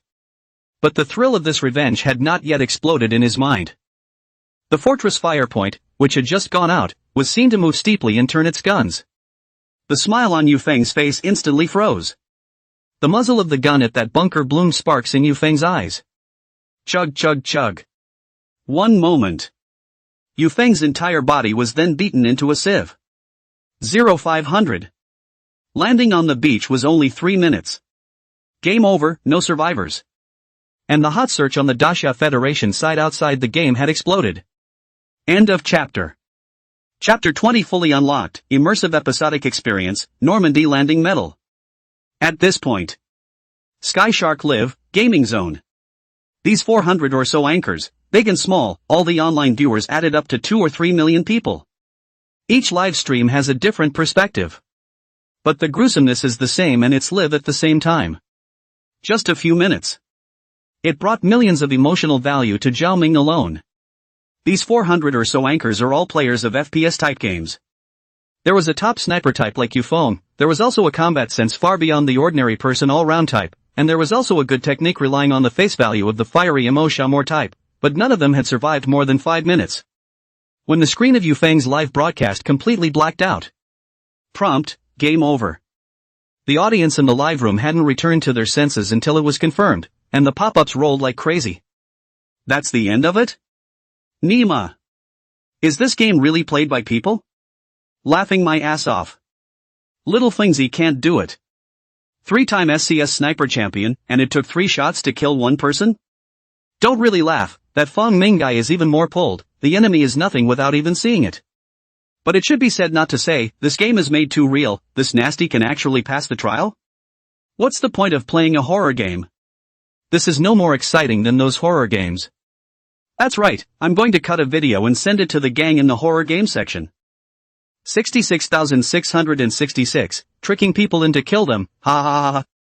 Brother Fong? It's over. Why isn't there any movement? It won't be a stupid fight. Gee, that mustn't be suited to Polaris games to keep them for the rest of their lives. Yufeng's emotions gradually calmed back down at this time, and he began to look at the pop-ups in the live broadcast room, letting out a long breath. It's okay, guys. I'm calming down on my end, much better. This game is just too real. I just thought I was really dead. MD. It's good to be alive. Instead, the pop-ups in the broadcast room were a mass mockery. Laughing, are you really stupid? How do you still feel on it? Don't say sneer, you also like this game Nemo look is not a human being to play. There's one thing to say, brother Fong, if you practice your skills here, the blue star is invincible ah. With that fire arrangement on the beach, how could it be possible to hit it, and even if it could, how many people would have to die? Has anyone gone to the Polaris official website and left a message asking if this what Normandy can really be beaten? Don't be setting up a copy of hell. Don't go there, the official Polaris website has crashed and the hot search is now full of World War II, Rise of an Empire video clips. Brother Phone, go to Sky Shark Channel 172-7842, Fong Ming is organizing manpower to fight again. Yufeng's side wanted to slow down for a while and started looking at the hot search. The hotspot has been dominated by Polaris Games World War II, Rise of an Empire, with a number of people raving underneath what looks like it should be some of the fanatics who preach war, and some of them raging against the game's bloody violence. But since it was able to be sent out it must have passed on the official side. Yufeng also noticed the pop-ups in the live stream at this time, and also received a message from Fong Ming. Come on over to channel 172-7842, I'll organize some people to do a few more waves. Let's see if we can get a medal or a commanding officer. Looking at the message, Yufeng froze. Commander? Medal of Honor? What's all this? Come on, guys, go check it out. Saying that, he entered the channel given by Fong Ming. There were already dozens of people in the channel, all of them were anchors who had just participated in the game. When he saw Yufeng come in, Fong Ming greeted him, and then said to Yufeng, "Friend me first, then cue the game." There's a whole lot less people at the moment, but it's almost time to go live, so the regular players will be able to put together an opening in a little while. The interface unlocks quite a few things, all of which are studied first. I'll work on the tactics on my end. Labor has to raid the damn game. I've never been so stifled in my ing life, Brown. Who understands? Laying out plays and singing songs. Suddenly it shot up. Nima. Fong Ming finished cursing on his side and continued to command the others. Yufeng's side jumped out there was still an application, and after passing it, he received a queue of game invitations from Fong Ming. After clicking OK, the game interface shows 173,500. Just lined up more than 400 people, but the end of so half a day, only 173 people lined up, apparently to a lot of people hit out of ignorance, has not slowed down. Yufeng glanced at the other live room. Aside from those of them who continue to platoon the battlefields of the Normandy landings, most of the rest have run off to play immersive plot lines. Yufeng's side shut down the other live streams and returned to the game. Well, let's get back to working on the game. From what Fong Ming said just now, it should have unlocked quite a few things. Check it out. After returning to the main screen. Indeed there are many more things than just now. First of all is the friends. The system set up these. It can be convenient for players to team up and so on, adjust the pain or harmony level, but for the sake of the show effect and exercise themselves. The most new small novel in 6ix9ine book bar first post. Yufeng didn't adjust any of them, and his gaze went to the center of the main interface. Originally there was only one, Normandy Landing, button, but now there are many more buttons behind it. Normandy Landing, Immersive Drama, Multiplayer Collaborative Drama Mode Unlocked, Medal Bank, Hall of Fame. The immersive plot naturally goes without saying. Yufeng clicked on Multiplayer Collaborative Drama Mode Unlocked. The interface pops up with a prompt. The minimum unlock requirement requires the rank of second lieutenant, who can invite 10-30 players, lieutenants who can invite 30-50 players, and captains who can invite 50-100 players to experience the collaborative warfare drama mission. Note, advancement in rank is earned by the player's performance on the Normandy Landing battlefields or in the immersive storyline. After reading the introduction, Yufeng then clicked to the medal library. What came into view was a dense mass of medals, only all of them were gray. Yufeng looked at the first medal, and immediately tips and an enlarged version of the medal popped up, looking like it was made of bronze with gunfire engraved on it. Elite Medal of the 100 Wars. Note, you are hereby awarded the Medal of Honor for having died 100 times during the Normandy landings and for having familiarized yourself with all the layouts of Omaha Beach. Medal effect, when worn, it promotes you to the rank of ensign, and allows you to command the direction of the charge's attack. Requirements, 1-100. Yufeng's eyes lit up. This is kind of fun, huh? The live stream pop-ups were also active. Commanding an assault boat? It feels quite interesting. Wouldn't it be more exciting to see who's upset and invite them over, and lead them to their deaths? 6,666, it's still you. But dying 100 times won't leave a psychological shadow, will it? Yufeng's mouth also twitched when he saw the pop-up screen, and some of his teeth hurt. Either, or. Pain tuned down a bit? Was thinking. Yufeng continued to look at the other medals. Normandy Veterans Medal. Note, you are hereby awarded the Medal of Honor for your 5 kills in a single set at Omaha Beach during the Normandy landings. Medal effect, when worn, it promotes you to the rank of ensign, and allows you to command the direction of the charge's attack. Reach condition, 1-5 refresh every game. This one doesn't seem too hard. Killing one is still killing, so you should be able to do it once you're familiar with it, right? Yufeng's gaze continued downward. A golden-colored badge of honor appeared in front of Yufeng's eyes. Normandy Landing Medal. This was the largest landing operation in the history of the planet, and the Allied Confederation chose to make a landing from Normandy to open a second front in order to resist the Empire. This was the largest amphibious operation in history, with an 80-kilometer landing line, 5 major landing operations, and a 2-month battle in which the Empire and the Allied Confederation committed a total of about 4.25 million troops. On the day of the landing battle alone, the Confederacy suffered about 10,000 casualties, including killed, wounded, and missing in action, with about 4,400 confirmed killed in action. The battle, with a total of about 420,000 dead or missing on both sides, ranked in the top 10 of World War II in terms of battle gruesomeness. Note, in the Normandy landings, use blasters or bombs to tear through the Imperial defenses at Omaha Beach, capture 2 key fire points to create favorable conditions for the Allied attack, and survive until the end of the game. Reach condition, 0-2 refreshed every game. Note, Normandy doesn't believe in tears. Real men never retreat. This medal is one of the 3 medals required for a player to be inducted into the Hall of Fame. End of chapter. Chapter 21, Hall of Fame, Father of the Blitz. The description of this medal alone and the story revealed in it. It had already shocked Yufeng as well as everyone in the live broadcast room. It's not just a medal, but it's as if the Normandy landings were actually proof that they actually happened. Even knowing it's just a game medal. But it was as if this medal had magical powers, constantly compelling Yufeng to obtain it. Looking at the introduction of the medallion, the pop-ups in the broadcast room had exploded. 420,000 dead or wounded? How dare you make this up? I wouldn't even dare to write a novel with so many dead. As a joke, my old county only had 310,000 people. 66,666, dying so many people is indeed tragic enough. Compared with this, Ruins of the Future, 2100 is a child's play. Real men have carried guns and cannons on the battlefield. The Ruins of the Future is still there to pick up garbage as a flashlight, directly blowing up the World War II, Rise of Empires. Good? You don't say, you don't say, you don't say. I just got here, and those guys were fighting over 2 motor parts. It was so much fun. Rushing, anchors continue to watch the rest. This game is a bit interesting, must rush. Anchor, check out what the Hall of Fame is all about. Yufeng slowly came back to his senses from the shock. Brothers, wait. Right off to the Hall of Fame. I'll see what the other 2 unlocking medals are first. Can it be obtained? Then his eyes went to the other 2 medals. Order of Stalingrad.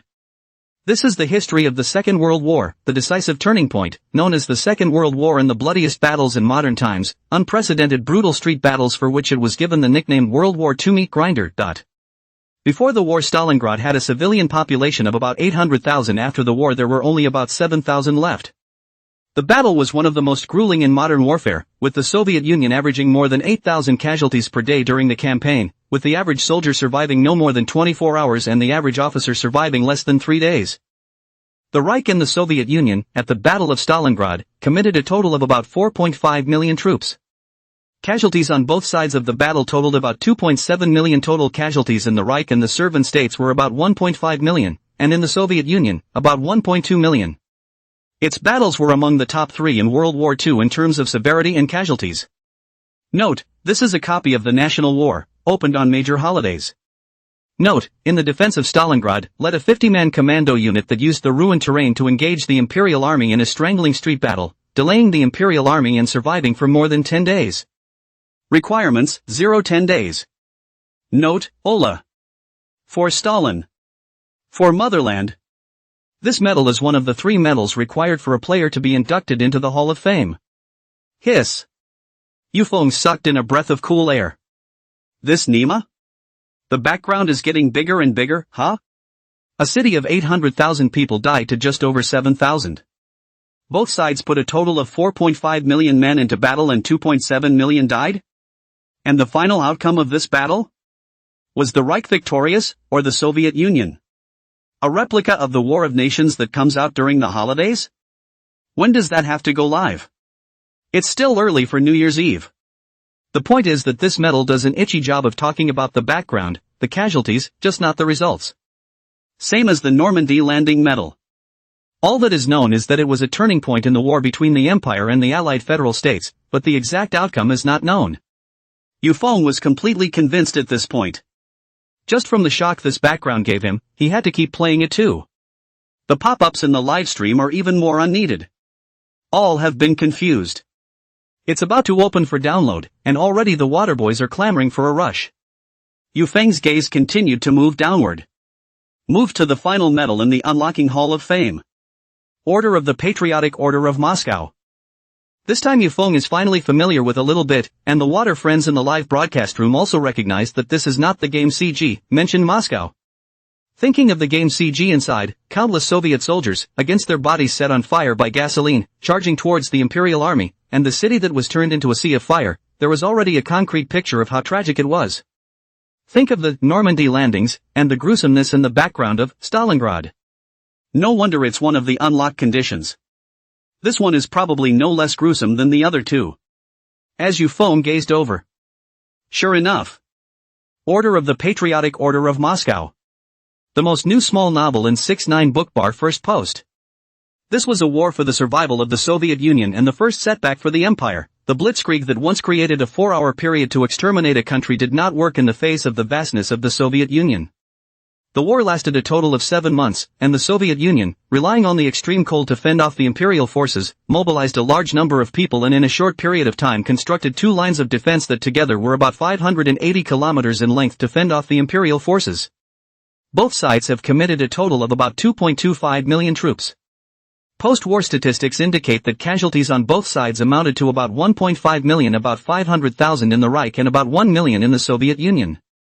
This was the first Imperial defeat, shattering the myth of the invincibility of the Blitzkrieg. Note, this is a copy of the National War, opened on major holidays. Note, in the defense of Moscow, led a squad in guerrilla warfare, held out for 15 days, and led the squad to break through the siege of the Imperial armored forces. Requirements, 0-15 days. Note, we have to stop the Imperial army. We have no way back. For behind us is our Moscow. This medal is one of the 3 medals required for a player to be inducted into the Hall of Fame. The same shocking introduction, only this time revealing information.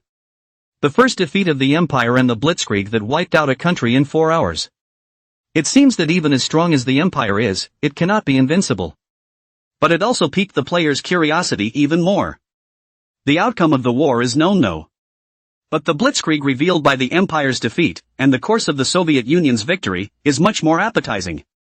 What kind of tactics are used to destroy a country in 4 hours? How exactly did the Soviet Union resist such tactics?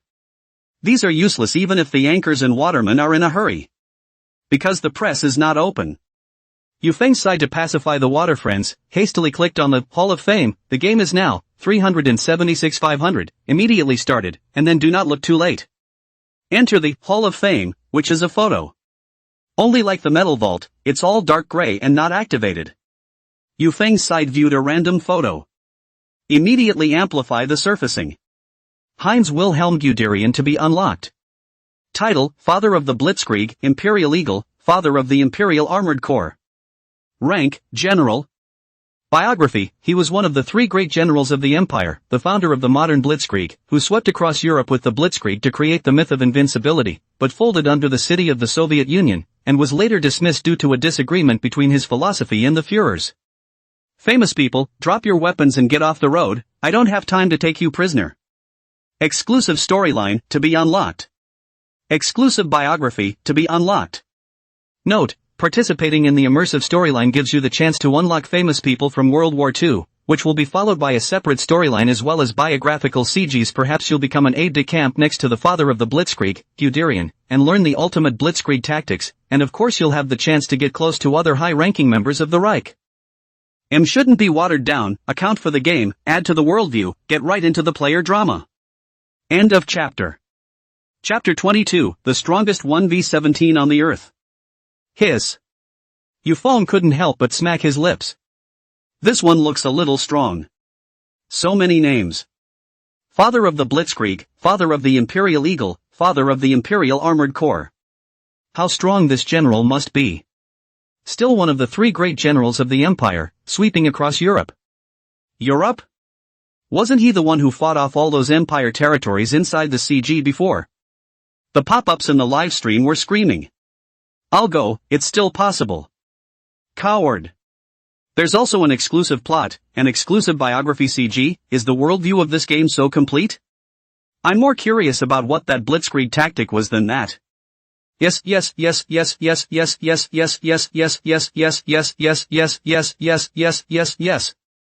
Quickly, look at the next one, the game will start soon. What anchor? Wait, I'm going to charge. Yu Feng glanced at the game interface, the time had arrived, the game was open for download, there were already quite a few players entering the game and starting to queue up. At this point the number of people had reached 491,500. Just a moment ago it was over 170 people, and in the blink of an eye it was over 490. Eyes on the opening. Yu Feng didn't ink, and hurriedly clicked on another photo in the Hall of Fame. A picture frame popped up with a general with a pipe in it. The introduction is written below. Douglas MacArthur to be unlocked. Title, Hero of World War II, Taisho. Rank, 5-star general. Biography, he was the only general in the Free Confederation of the United States of America who participated in the First World War, the Second World War, and the Peninsula War, and was famous for his island-hopping tactics, and made indelible contributions to the Second World War, but when he commanded the 17-nation coalition in the Peninsula War, he was defeated by the Republic's most peaked of the infantry armies to exit the peninsula, and has since ended his military career. Celebrity quote, whoever goes to war with those guys must be sick in the head. Exclusive storyline, to be unlocked. Exclusive biography, to be unlocked. Note, participate in the immersive storyline for a chance to unlock famous people from World War II, which will be followed by a separate storyline as well as biographical CGs. Perhaps you'll be a private soldier charging valiantly in the Pacific, or an officer in the Peninsular War, facing the world's pinnacle of the infantry armies. Ha! Looking at this introduction, an interested look appeared on Yu Feng's face. Kind of interesting. That reveals quite a bit? That means there will be another war after the Second World War? A coalition of a dozen nations didn't win? Peak world infantry? Good lord, there's a big boss? Seriously? It's a bit of a powerful game to make. No, I have to play 2 games of Battlefields of Normandy. In a while I have to experience the plot immersively as well. This worldview is so huge and interesting. There was also a lot of discussion on the air. Indeed. What year did Polaris Games take the backstory to if they did that? TSK, who won and who lost the Second World War, still no news at all, hiding it too deeply. Upstairs, you have to experience it yourself to make it fun, right? That's right, I'm almost done downloading on my end. Punch punch punch. Yufeng's side's gaze also moved away from the pop-up screen. Brothers. It's starting, wait for me to charge. The number of people in the game at the top of the interface is full, 500. The countdown is flashing. Then the screen flashed. Yufeng reappeared on the punch bowl. The salty scent of the ocean breeze simulated through the virtual body pods, along with the bobbing of the punching boats and the roar of airplanes whirring in the sky, all indicate that a new charge is being made against Omaha Beach. Old you. Yufeng stabilized his stance and Fong Ming's voice came from his ears. Yufeng turned his head and was instantly amused. Coincidence. Split up into a ship this time. Fong Ming hemmed and hawed. This game has a team feature, I pulled you onto our team. Only now it's group only. When you get promoted to second lieutenant, you'll be able to command a charge. This Yufeng did not know, after all, has just been studying the Medal Bank and Hall of Fame. The other features of the game did not look too closely. The most new small novel in 6ix9ine book bar first post. Yufeng's side looked at the firearm in his hand and tried to aim it, then asked. How do you fight it, have you worked it out yet? After the shock of the first play, slow down and calm down. Now comparing it to the last game, Yufeng was a lot better with a lot of mental preparation. Fong Ming opened his mouth. The punch bowl we were in, the first to land, was basically a dead end. That's why you have to jump out from both sides, you can't be a target from the front. There are a few weak spots on the beach that could be targeted. We can spread out with the cover of the bombardment and take the battery as fast as we can. Players actually have different weapons in their hands, randomly assigned. I just asked around, and the last handful some of the guys had were supposed to be holding blasters. We'll rendezvous at the steel rejects on the edge of the beach, where the points of fire are weakest, and your marksmanship will have to come in handy. The rest of you go and clear the steel rejects to clear the way for the tanks that will follow the landing. This way you can win if you just hold on.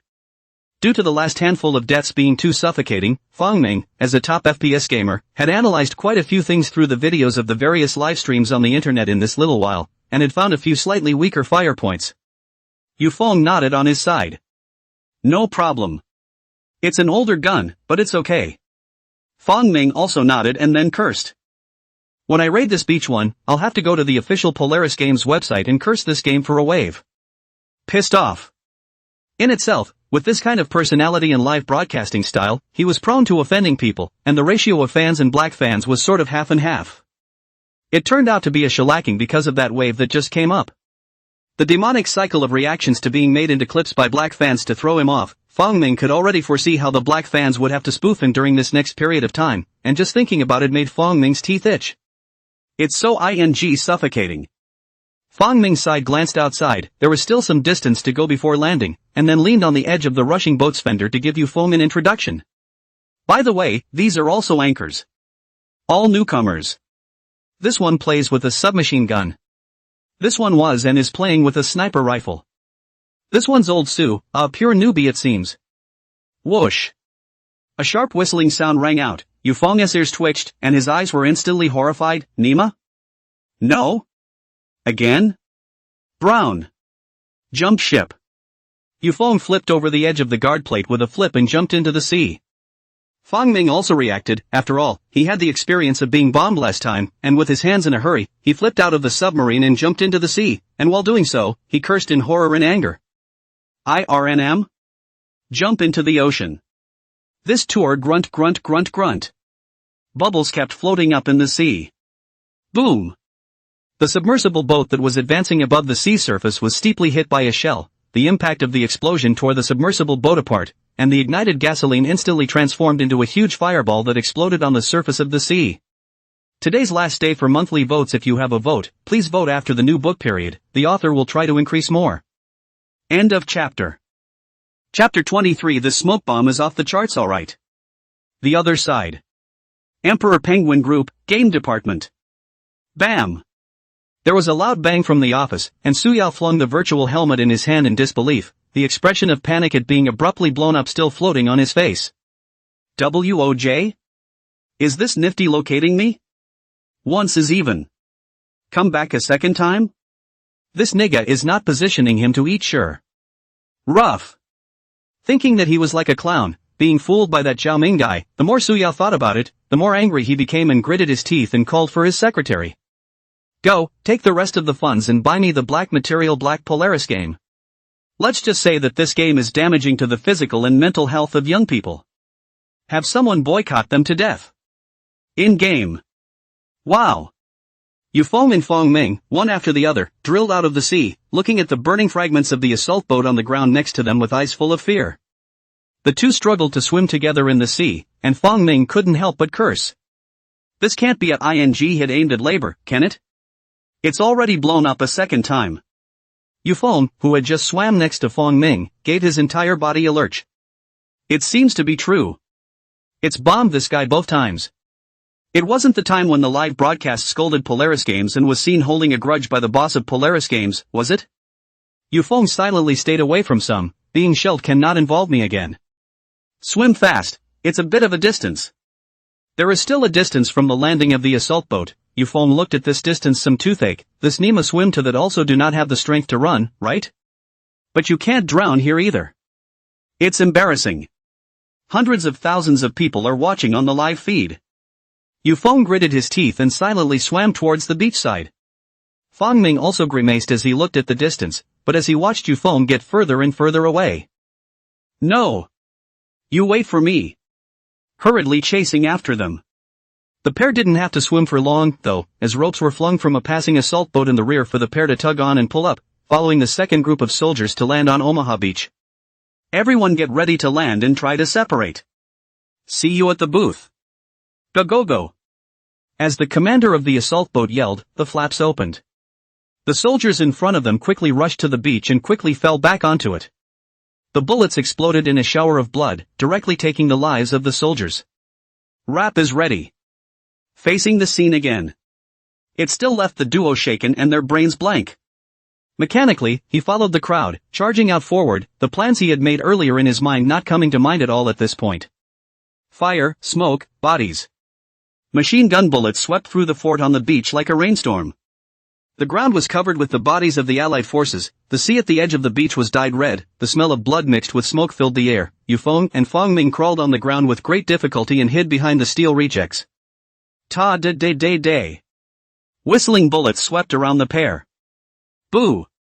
A machine gun round directly hit an Allied soldier in the head, and the head half exploded, a blood spray crashing all over the two of them. The icy cold duo was steeped in warm blood to the face. A wave of warmth hit his brain, but what it brought was panic. It was good that the duo reacted quickly and kept adjusting their emotions. The game. The game. Right. It's a game. A short half-minute seemed to have passed as long as a century. And the number of people playing, 16,500. What arrangement is useless? The situation wasn't much better than the last game, except that they were both rescued after being blown down and the second group landed. That's why I lived a little longer than the others. Returning to their senses, the duo tried to analyze the situation as calmly as possible. Look at the blazing machine gun sights in the distance. Fong Ming forced himself to calm down. Old you, can you take it off? Yufeng kept taking deep breaths, then took a deep breath and picked up his gun and turned around violently to poke his head out. Bang! The machine guns on the distant machine gun point vibrated a little steeply. Hit the gun rack. The Imperial soldiers, who were in control of the machine guns, also realized the source of the attack and immediately turned their guns to strafe the steel rejects where the two were. Chug chug chug. The bullets kept sweeping on the steel refusal horse, bursting into sparks in all directions. While constantly repeating that this is the game. But the duo is still pale, it's damn scary. The most new small novel in 6ix9ine book bar first post. Fong Ming twisted his head to look around, and suddenly his eyes lit up. Smoke bombs? Only to see two smoke bombs hanging from the waist on the corpse of his allied comrade 1 meter to the side. Fong Ming calmed down and felt the point of the machine gun sweep when the bullets swept Yufeng's side. Fong Ming leapt out steeply and yanked the two smoke bombs from the corpse. A quick retreat followed. Crackling bullets swept by, and the bodies of the already dead allies were directly smashed. Instead, Fong Ming had a smile on his face and directly pulled the pull ring of the 2 smoke bombs. It was then thrown in the direction of the machine gun point on the beach. There. The 2 smoke bombs began to spew out white smoke. Fong Ming poked out a nod of his head to look at them, and his face was about to be delighted when the whistling sea breeze turned around and blew away the 2 streams of white smoke. A series of question marks flashed through Fong Ming's head. Is this a ING smoke bomb? Boo! Fong Ming's head directly exploded. The screen steeply plunged into darkness, and only a few thoughts flashed through Fong Ming's mind. Nima? Wearing smoke? Isn't this smoke bomb so outrageous too? Where is the sealed smoke?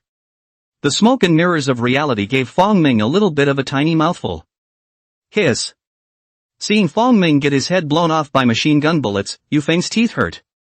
It's ING scary. No, you have to adjust the pain when you go out. Continuously taking deep breaths, Yu Feng calmed his heart, then took a deep breath and fiercely stood up to aim at the machine gun point. Bang! 1 shot down, machine gun point stalled. But Yu Feng didn't dare to stay. The last game proved it, and someone will pick it up soon. Don't dare delay. Yu Feng lowered his body and rushed towards the weak points in the defense pointed out by Fong Ming. From the observation just now, the weak points in the defense pointed out by Fong Ming did have less firepower, and the chances of survival should be greater. Taking advantage of this opening, Yu Feng quickly rushed there. Inwardly, he couldn't help but breathe a sigh of relief. The fire points here really aren't as dense as the ones next to them, which is a good thing. Click. A crisp ringing sound rang out at Yu Feng's feet. Yu Feng's face was horrified. Realized what he had stepped on, but it was too late. The inertia of his body had lifted his leg. ING Fong Ming? Boom. The huge explosion impact sent half of Yu Feng into the sky. He kind of understood why this place was weakly defended. It was full of landmines, wasn't it? Puff. Yu Feng, who only had 1 leg left, coughed up blood and fell from the sky. Although he was not dead through, he was not far from death. His body could only struggle instinctively, and his mouth emitted a ho-ho sound. Such a novel experience. Although it was painful, it inexplicably occurred to Yu Feng in his mind that this game was made too real. The thought had just flashed through his mind. Yu Feng's struggling arm touched something again. Click. Boom. 0500. Game over. At this point. With World War II, Rise of an Empire officially hitting the shelves. The images from the various livestreams were miserable though. But downloads of the game are spiking like crazy.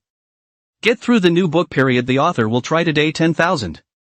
End of chapter. Chapter 24 Zhao Ming's counterattack. Foamy little more, I have a ING million army? Polaris Games. Inside the office.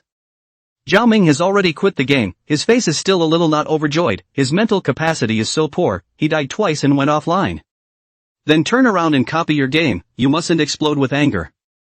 Watching that account on Suyao go offline, Zhao Ming had no intention of continuing to play. The main reason is that the game is already open, the downloads are up and there are so many players playing. Just played them all for the first time. So no one cared how there were anti-aircraft guns leveled down on the beach. You can't be so blatant about it now that there are more people. Get up and walk out of the virtual body pod. Shin Qinghan just finished playing a hand. See, the game heat is very high, directly left to return to her own company side, ready to continue to smash the money publicity and development. Zhao Ming is to arrange for people to go to the statistics of the online comments, and then opened another hand. Blowing up Su Hui once more and seeing it go offline, this is the end of it. Zhao Ming, who had returned to his computer, began flipping through the hot searches. The top 3 headlines of the hot search were all taken by their company. Hashtag World War II, Rise of an Empire downloads, 5 minutes past 200,000. Hashtag World War II, Rise of an Empire hashtag. Hashtag parents are boycotting the Polaris game, saying the gore level is damaging to teens' physical and mental health. Hashtag. Hashtag Polaris Games and Emperor Penguin Group have a story to tell.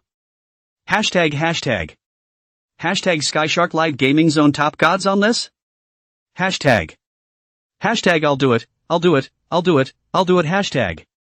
World War II, the Rise of Empires opening, Normandy battlefield, of the degree of blood and the difficulty of the hell level, directly shocked the whole network. There are a lot of play horror games anchored to see this scene, directly download the spontaneous propaganda up. The point is that the opening is so abusive. Yufeng, the sniper god with millions of fans all over the internet, and Fong Ming, the omnipotent assailant of FPS-type games with millions of fans, all did not survive more than 5 minutes in this game. It even topped a hot search phrase. I'll do it. The main firepower of this word is focused on Fong Ming's side. After all, this guy usually moth stinks, this time was abused like this. A lot of black fans have to run to its homepage below brush up. I'm on me too, angry at the live broadcast room. Fong Ming once again pulled Yufeng and others to open the game. Knock knock. A knock sounded on the door and Zhao Ming looked at the doorway. Enter. The company's customer service, Jishua, a freshly graduated from college full of energy girl walked in, holding a projection tablet, walked to Zhao Ming's desk, clicked, and a 3-dimensional projection of the comments appeared over the tablet. Boss, the stats are in. The comments on the internet so far fall into 3 main categories. One kind of parents who boycott our game, saying that our game is too bloody and violent, but there are quite a few accounts that are the same water armies that hacked us before, and they didn't even have time to delete their previous comments, so they should be the water armies on the side of Emperor Penguin Group. One kind of people are watching for fun, mainly those FPS anchors black fans mocking them, plus some passers-by, which bring in quite a lot of traffic. There's also the kind of fanatic accounts online that usually clamor for war, all advocating our game, and these people are afraid it will have a bad effect. Zhao Ming thought for a moment and opened his mouth. Don't worry about the first one, that side will be dealt with by getting the water army from Mr. Shen's side. The second kind of. Find some water army to open a small number, pose as other FPS-type game anchor black fans, go to black they dare not play the Polaris Corporation movie game, get some heat. At present, the main online black powder attack is Zhao Ming brushed the gift, and now live broadcast this World War II, Rise of the Empire. These anchors, there are many FPS-type game anchors received money from Emperor Penguin Company, is live broadcasting the ruined future. 2100 update of the new content. As for the third, Zhao Ming said as he leaned back in his boss chair. We're just a game maker, it's not about politics, they call it what they want to call it, and our game is legally compliant and passed federal scrutiny with qualifying credentials. Besides, they can't just clamor, they've got to have some fun for sure. There are quite a few people in this part of the world, and they can also bring a considerable amount of downloads to the game. Besides, there's nothing else they can do besides shouting. The game battlefield is right there, whoever goes there is just being cannon fodder. Equal abuse ahem, treating every player is what our company is all about. AQ blushed oddly, had she just heard wrong? Did the boss say abuse? But what the boss decides, she does as she is told and that's the end of it. After all, it's not easy to find a job these days. Okay. In fact, this is also related to the environment of Blue Star, due to the rapid technological updates in the earlier years, as well as the continuous excavation of new energy sources. Many aspects of society are over-resourced, just like the arithmetic power of supercomputers has long been overflowing. A game company like Zhao Ming's that invested $60 million federal dollars would have to have at least dozens or hundreds of people on Earth to function. But in Blue Star, just one post, one professional, plus the arithmetic power of the photon supercomputing cluster. A person can do the work of 10 people, which also led to a lot of industries almost recruiting a little bit of people is enough, just came when Zhao Ming is still puzzled, this kind of supercomputer arithmetic flood, how there is no AI birth. Then I looked it up and realized that it was banned a long time ago. In itself, it's not easy to find a job for the union population, ordinary people are thankful to have a job, and there's little hope for advancement, and if you don't work, the union can support you for the rest of your life anyway, with an overabundance of resources, barely enough to cover the needs of your daily life. The zealots on the internet who advocate war. It's the same ones that take the conditions of social reshuffling, being in high office, being a man of the world, and advocate for the people to go to war. There are people who want to be riceworms for the rest of their lives, and there are people who want to be in control of power, so these war-promoting zealots can't be caught enough. The race against the war was organized to pacify the population, to give them hope, and to give them room for advancement. Categories big and small, a yearly competition, and if you're creative and cerebral enough to win an award, you'll be supported and rewarded by the Federation, which is a lot more peaceful than war. This situation. It would be even worse food if we get another AI and squeeze the population. Online basically cannot search too much information, only a few announcements prohibiting the large-scale use of AI, or more than 100 years ago, if it is not Zhao Ming is the Earth to cross over the estimate would not have thought of AI. I guess only the 6 federations have AI now. On Zhao Ming's side, he was planning to take the emotional value and exchange an AI from inside the data bank, which would be used to conveniently cover the background of the game that was getting bigger and bigger with each update later on.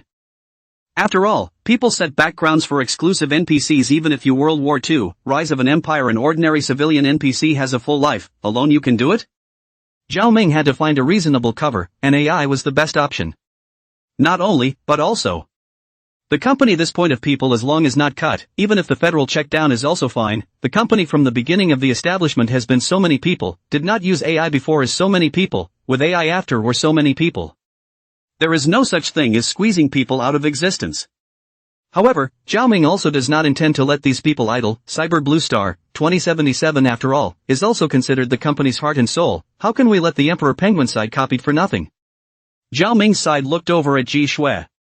Over at Ruined Future, 2100, what's the status of the newly updated DLC? Has all the information been gathered?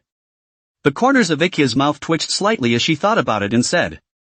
The new DLC update over at Emperor Penguin is supposedly trying to bet on what we're going to do with the new game, and they're updating the setting in Ruined Future, 2100, which went through a second war and saw the rise of a force called the Empire to be hostile to the Federation. And a battlefield of hellish flames is open for players to explore and find treasure. The most new small novel in 6-9 bookbar first post. The information, if you will, has already been compiled. Are we going to sue him? Ji Shui asked out of doubt. After all, according to the company's new game This Momentum, suing the Emperor Penguin Group, maybe it will be successful. This is no precedent.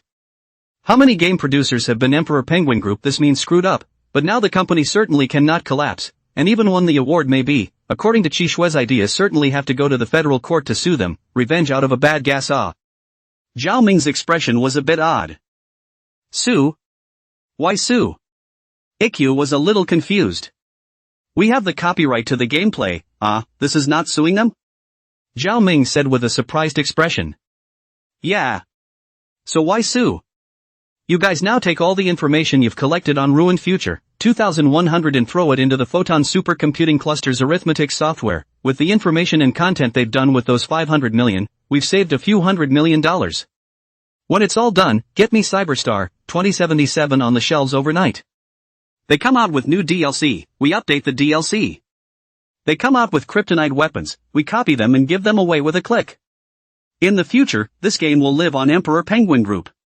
If they sue us, we have the rights to the gameplay. I'm lucky if I don't sue him, how dare he sue me? Ikki Snow listened in disbelief. What is this reverse wool gathering? It's still got to be the boss. Ikkyu couldn't suppress the excitement in her voice. Understood. I'm telling them to go copy Abu and take our ideas. Zhao Ming nodded in satisfaction. Not bad, not bad. A child is a child. At this point. Sky Shark Live, Gaming Zone. Inside the foamy little stranger live broadcast. Already into an immersive game plot experience. After going through the newbie tutorial as well as the introduction, the foamy little stranger who appeared inside the Prime Minister's office was excited. 1 minute look at this, the next minute look at that. Looking at the huge world map and labeling in the center of the office, foamy little stranger said excitedly. Bro mo. Although, the Normandy landings were difficult. But what a great immersive episode. I can't believe I'm Prime Minister. Or the Prime Minister in charge of a federation as big as the Polish Federation. This isn't taking off? Look at this map, you guys. The empire is only 470,000 square kilometers in size, and my Polish Commonwealth is surprisingly 385,000 square kilometers in size, so that's not much of a difference, is it? My God? Look at this defense and labeling, you guys. My Polish Commonwealth still has 39 infantry divisions and 11 cavalry brigades totaling 1 million troops, as well as thousands of tanks and over 400 airplanes? This can be blitzed? How much of a vegetable did the original Polish Federation's NPC Prime Minister have to be? Brothers, watch me micromanage. Now that I know, I must blitz the empire. End of chapter. Chapter 25, Mo Shioma, 1 million to 800,000, The Advantage. Foamy Little Moore looked at the map and his millions of troops with great satisfaction. The size of the country isn't that much different. I can avoid him when all my armies are still massed in defense on the borderline with the empire? What happened to the empire? What if I attack first and blitz and win? For the empire's blitzkrieg on Poland, Foamy Stranger, and the rest of the live viewers. It's all just a little bit from the background, the specifics aren't detailed. Just like in the Medal Gallery and Hall of Fame, there are a lot of presentations that tell about various things that happened in the Second World War, presentations such as battles, biographies, but not detailed results. So even if you've already started playing the immersive storyline, the information you know is pretty much the same as those players who are constantly opening up and charging around the battlefields of Normandy Landing. It was only known that the Normandy landings were one of the most grueling battlefields of the Second World War, but the outcome was not known. Here too, we only know about the Blitzkrieg Poland. We don't know how long it took the Reich to hit it, and how fast. Look at Morpho's bravado. The pop-ups in the broadcast room were also a joy. Laughing. You've just become Prime Minister and you're drifting away. It's still you, Blitzkrieg. What a brilliant idea. You forgot how to die at the Normandy landings, didn't you? Believe me, hurry up and ask for help from the Soviet Union. Inside the story, since the Polish Commonwealth has been overrun, it's hard enough for you to get on. Shaking people is the way to go. That's it. You've read a few books on the art of war, and you're planning to blitzkrieg the empire? Speaking. Have you guys figured out what blitzkrieg is? I'm still confused. I just know the name. How is it blitzkrieg? Don't panic, according to your foamy sister's strength, soon the Imperial army will be able to blitz her downstairs. It sounds like a quick war fight, but the Polish Commonwealth has 11 cavalry brigades on its side and more than 400 airplanes, so it should be able to turn its passivity into an initiative, and maybe it can actually win, if it gets out ahead of the Empire. Don't tell me, you really don't tell me. First take the airplane to open the way, then the whole cavalry brigade goes out for a quick attack. It seems to be a bit of a mess. Crowds of people in the live broadcast room to phone Xiao More to give advice, provide a variety of brocade bag of wisdom. Blue Star has not fought a war of this magnitude in recent times. Many of the players are also half-assed, and the ones who know a little bit about commanding have learned it from other virtual games. With it already known that the Empire was going to attack. For the Polish Commonwealth to set up 2 lines of defense with all of its troops at this time to deal with the Empire in the west and leave the rear undefended, foamy little stranger didn't have any misgivings, and even the water friends in the live broadcast room felt that it was normal. After all, from the CG, the Empire is the biggest aggressor. The Soviet Commonwealth behind them should be on the same side as all of them in the Polish Commonwealth, self-defense against anything. Looking at the second line of defense constructed with the Vistula River on the map. With a twinkle in her eye, Foamy More decided to use the Waterboy's ploy. That way you can dump it when it fails. Hey. I'm a genius. Think about it. Foamy Little More pretended to be contemplative for a moment, and said with a grandiose slap on the table. Brothers Mo, I've decided to adopt your ploy. I'll start with the planes opening the way, the cavalry brigade breaking through, and then the tanks and the million-man army pressing on. Blitz the Empire directly. Glanced at the clock time hanging on the wall. Just after 4 in the morning. It was a bit strange how this plot point in time, how it was in the early hours of the morning, but Foamy didn't think too much about it and called for his men. Giving orders and giving his men a stunned look. Huh? No. Prime Minister? We're attacking the Empire? And the soldiers are asleep at this hour, right? Foamy Little More was a bit surprised that this NPC could still be intelligent enough to question her, and then said. Exactly. It's because they're all sleeping, that's why I'm attacking the Empire. It's called getting a head start. I've received word that the Empire is ready to use its forces against us. We're going to get out ahead of them and attack them. Go on, get all the troops up, get all the planes over the borderline and bomb the Imperial defenses for me. All armies move out, from 3 directions, to raid the Empire's borders. Morpho pointed in 3 directions. Since I haven't had time to go through the map in detail. Therefore, Morrison chose the 3 places with the most troops, and then ordered a nearby straight-line distance raid, so many people piled up. The henchman's face was shocked and he hurriedly said. Yes. Panicked, he went down to give the order. Ha, this NPC will still retort. Prime Minister Foam can't do it either. I can't believe I'm being questioned by an NPC. Foam Prime, don't I want to lose face? No, you should be dragged out and shot. Is there anything else in this study? Take a look. After this waterbender's reminder, Foamy Little More also reacted. Right. This game is made so real, it should be possible to find a bit of useful information. And it's still the office of the Prime Minister of the Polish Federation. This is a leader that can be compared to the Imperial head of state, the Prime Minister of the British Commonwealth, inside the CG of the game. Surely there can be quite a bit of useful stuff? Don't say. So much for finding quite a bit of information about the world and its countries. Foamy little stranger hugged a stack of books and placed them on the Prime Minister's desk. Bromo, I found some world information and also country information to study. Refined the background of the game. Seriously though, with books like this being made, Polaris Games is really putting in the work. There was also a steady stream of approval in the live stream. It's better to see if it costs money, what can't be done with a cluster of photonic supercomputers. The most new small novel in 6ix9ine Bookbar first post. That's right, during this period of time, just to engage in hot searches, Polaris Games had to use tens of millions of federal dollars, right? Their boss is still very powerful. It's normal to be able to perfect some of the game's details. Nowadays the game is all about the details. Indeed, in many of the games I used to play, the books were a showpiece and open to a blank page. It's still good to be rich. You have to play the game with a big company. Polaris isn't a big company, right, but the boss is really quite rich, this kind of intelligent NPC, and some books can smash money to make it, this kind of I've only seen it inside those mythological games with tens of billions of dollars of investment. Waiting for the contest to be over is just that, who's going to go to ruin future, 2100 to pick up rags for flashlights when there's a game this dang good. The pop-up side chatted idly, and Mo Shilma's side also looked over the world map and introduction to study it. Half an hour later. The background of this game, is it made with our Blue Star background? A question mark went up on the air. Foamy Little Moore's side took out the complete world map. It's about the same as our Blue Star. Polaris Games made this game where the planet is called Earth. We are the 6 federations, they here are the 7 great states, we are the 5 oceans, they here are the 4 oceans. 1 + 1, 1 - 1.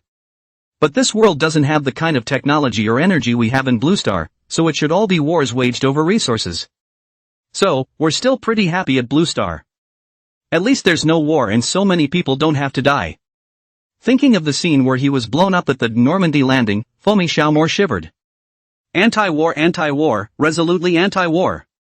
Getting blown up can be too much to handle. It kills you. Then Foamy continued to look at the map, and the descriptions of the countries. The British Commonwealth, the French Commonwealth, and the Soviet Commonwealth hiss. The empire is surrounded by a circle full of federal states. So many federal states, how is it that the empire is all given to clear the field? It's too much of a dish, isn't it? Nope. Next to Italy is a kingdom that seems to be in the Imperial camp. It doesn't say that on here, but kingdoms and empires, I think they go together. I'll go. The empire's 2 million strong army? Isn't the empire just 95,000 square million kilometers larger than my Polish Commonwealth? How come there's a million more troops than me? Oh, he has to defend the Anglo-French Commonwealth side. I'll look at the map. Defense on my side is only about 800,000 troops. 1 million to 800,000, the advantage is mine. It's not a second. It's a pity that this game doesn't have a real-time map function. I wonder where the army under me will be by now. It's not good command. Was saying. Foamy's men, in a panic, ran in.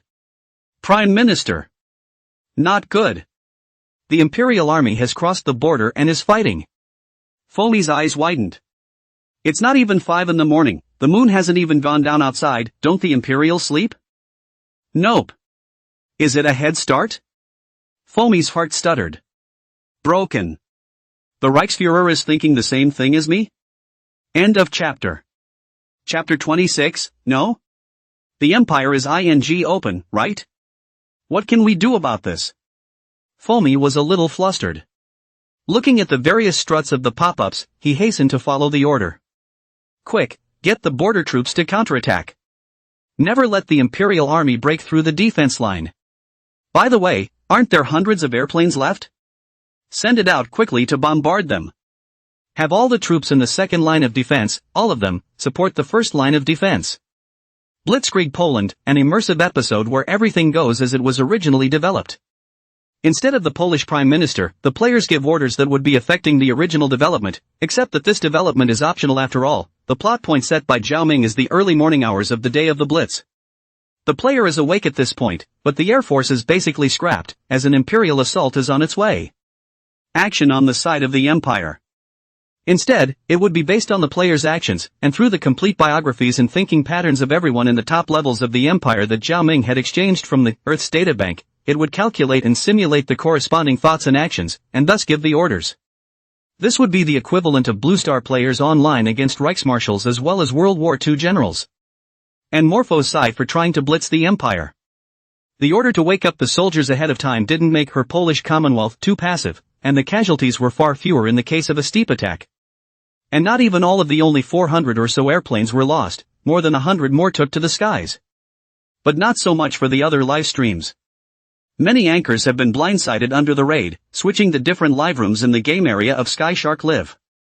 You'll see the look of the anchor playing World War II, Rise of an Empire-breaking defense, listening to his men in the Prime Minister's office with a look of disbelief. No? The airport blew up? Not a single plane left? The Empire is open, right? My cavalry brigade, gone in one shot? That's cavalry? Can't you run away if you can't beat them? What's going on up ahead? Quickly, get the second line of defense troops to rush in for reinforcements. What? The railroad was bombed too? Can't get support? Then get the out of the car and run for it. Me Naya? Who arranged this plot point in time? Hatsumomo.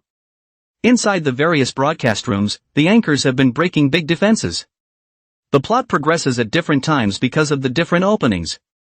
Some have been blindsided, airplanes, railroads, all blown up, cavalry brigades lost in one shot, don't even know how. Some just entered the game and heard the waterboy alert and rushed to organize a first strike.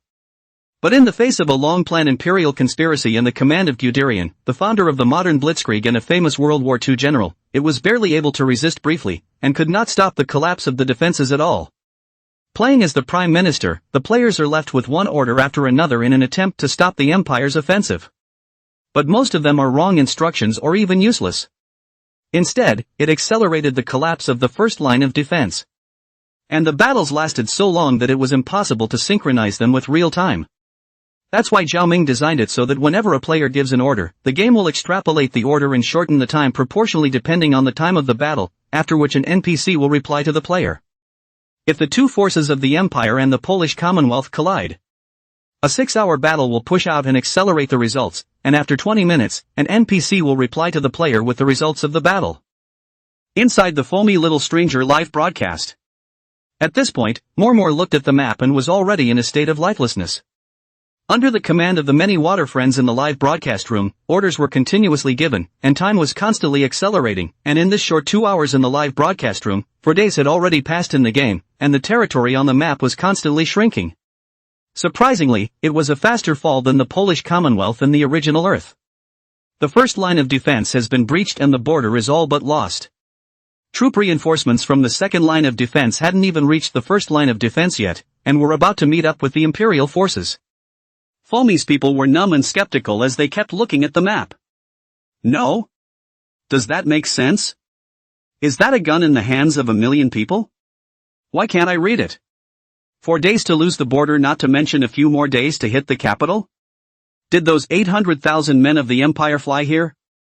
No wonder Morpho broke down. The Imperial army advance didn't stop for a moment. Even over here she just gave the order to resist the Imperial forces, only to have her men come over a few minutes later to report that the troops were lost and that the Empire had all but hit the next city? No? Did you really fight? Foamy was skeptical. Just now the Imperial army was still in this city, and her side ordered an interception. As it turned out, when there was further news, not only had this city fallen, but the Empire's armies had fought their way to the next city. Is the Imperial army too strong? The most new small novel in 6ix9ine Bookbar first post. Or is the Polish Commonwealth's army too good? 1 million against 800,000, how can you be so disadvantaged? Watching Morpho break the defense. The lezzies on the live feed laughed. Laughing, didn't you just want to blitz the Empire? Why are you wilting now? Blitzkrieg. It's such a blitzkrieg, it's really fast. This is the first time I've ever seen the Empire open up, right? You hit the next city even if, this side just received the news, all hit the next city to go, so many people fly over Sure enough, looking at that difficulty of the Normandy landing, battlefield, there's no way that old thief Zhao Ming is going to let you guys have an easy time. Even if it's not easy, but you can't make it hellishly difficult, right? There's still a game here.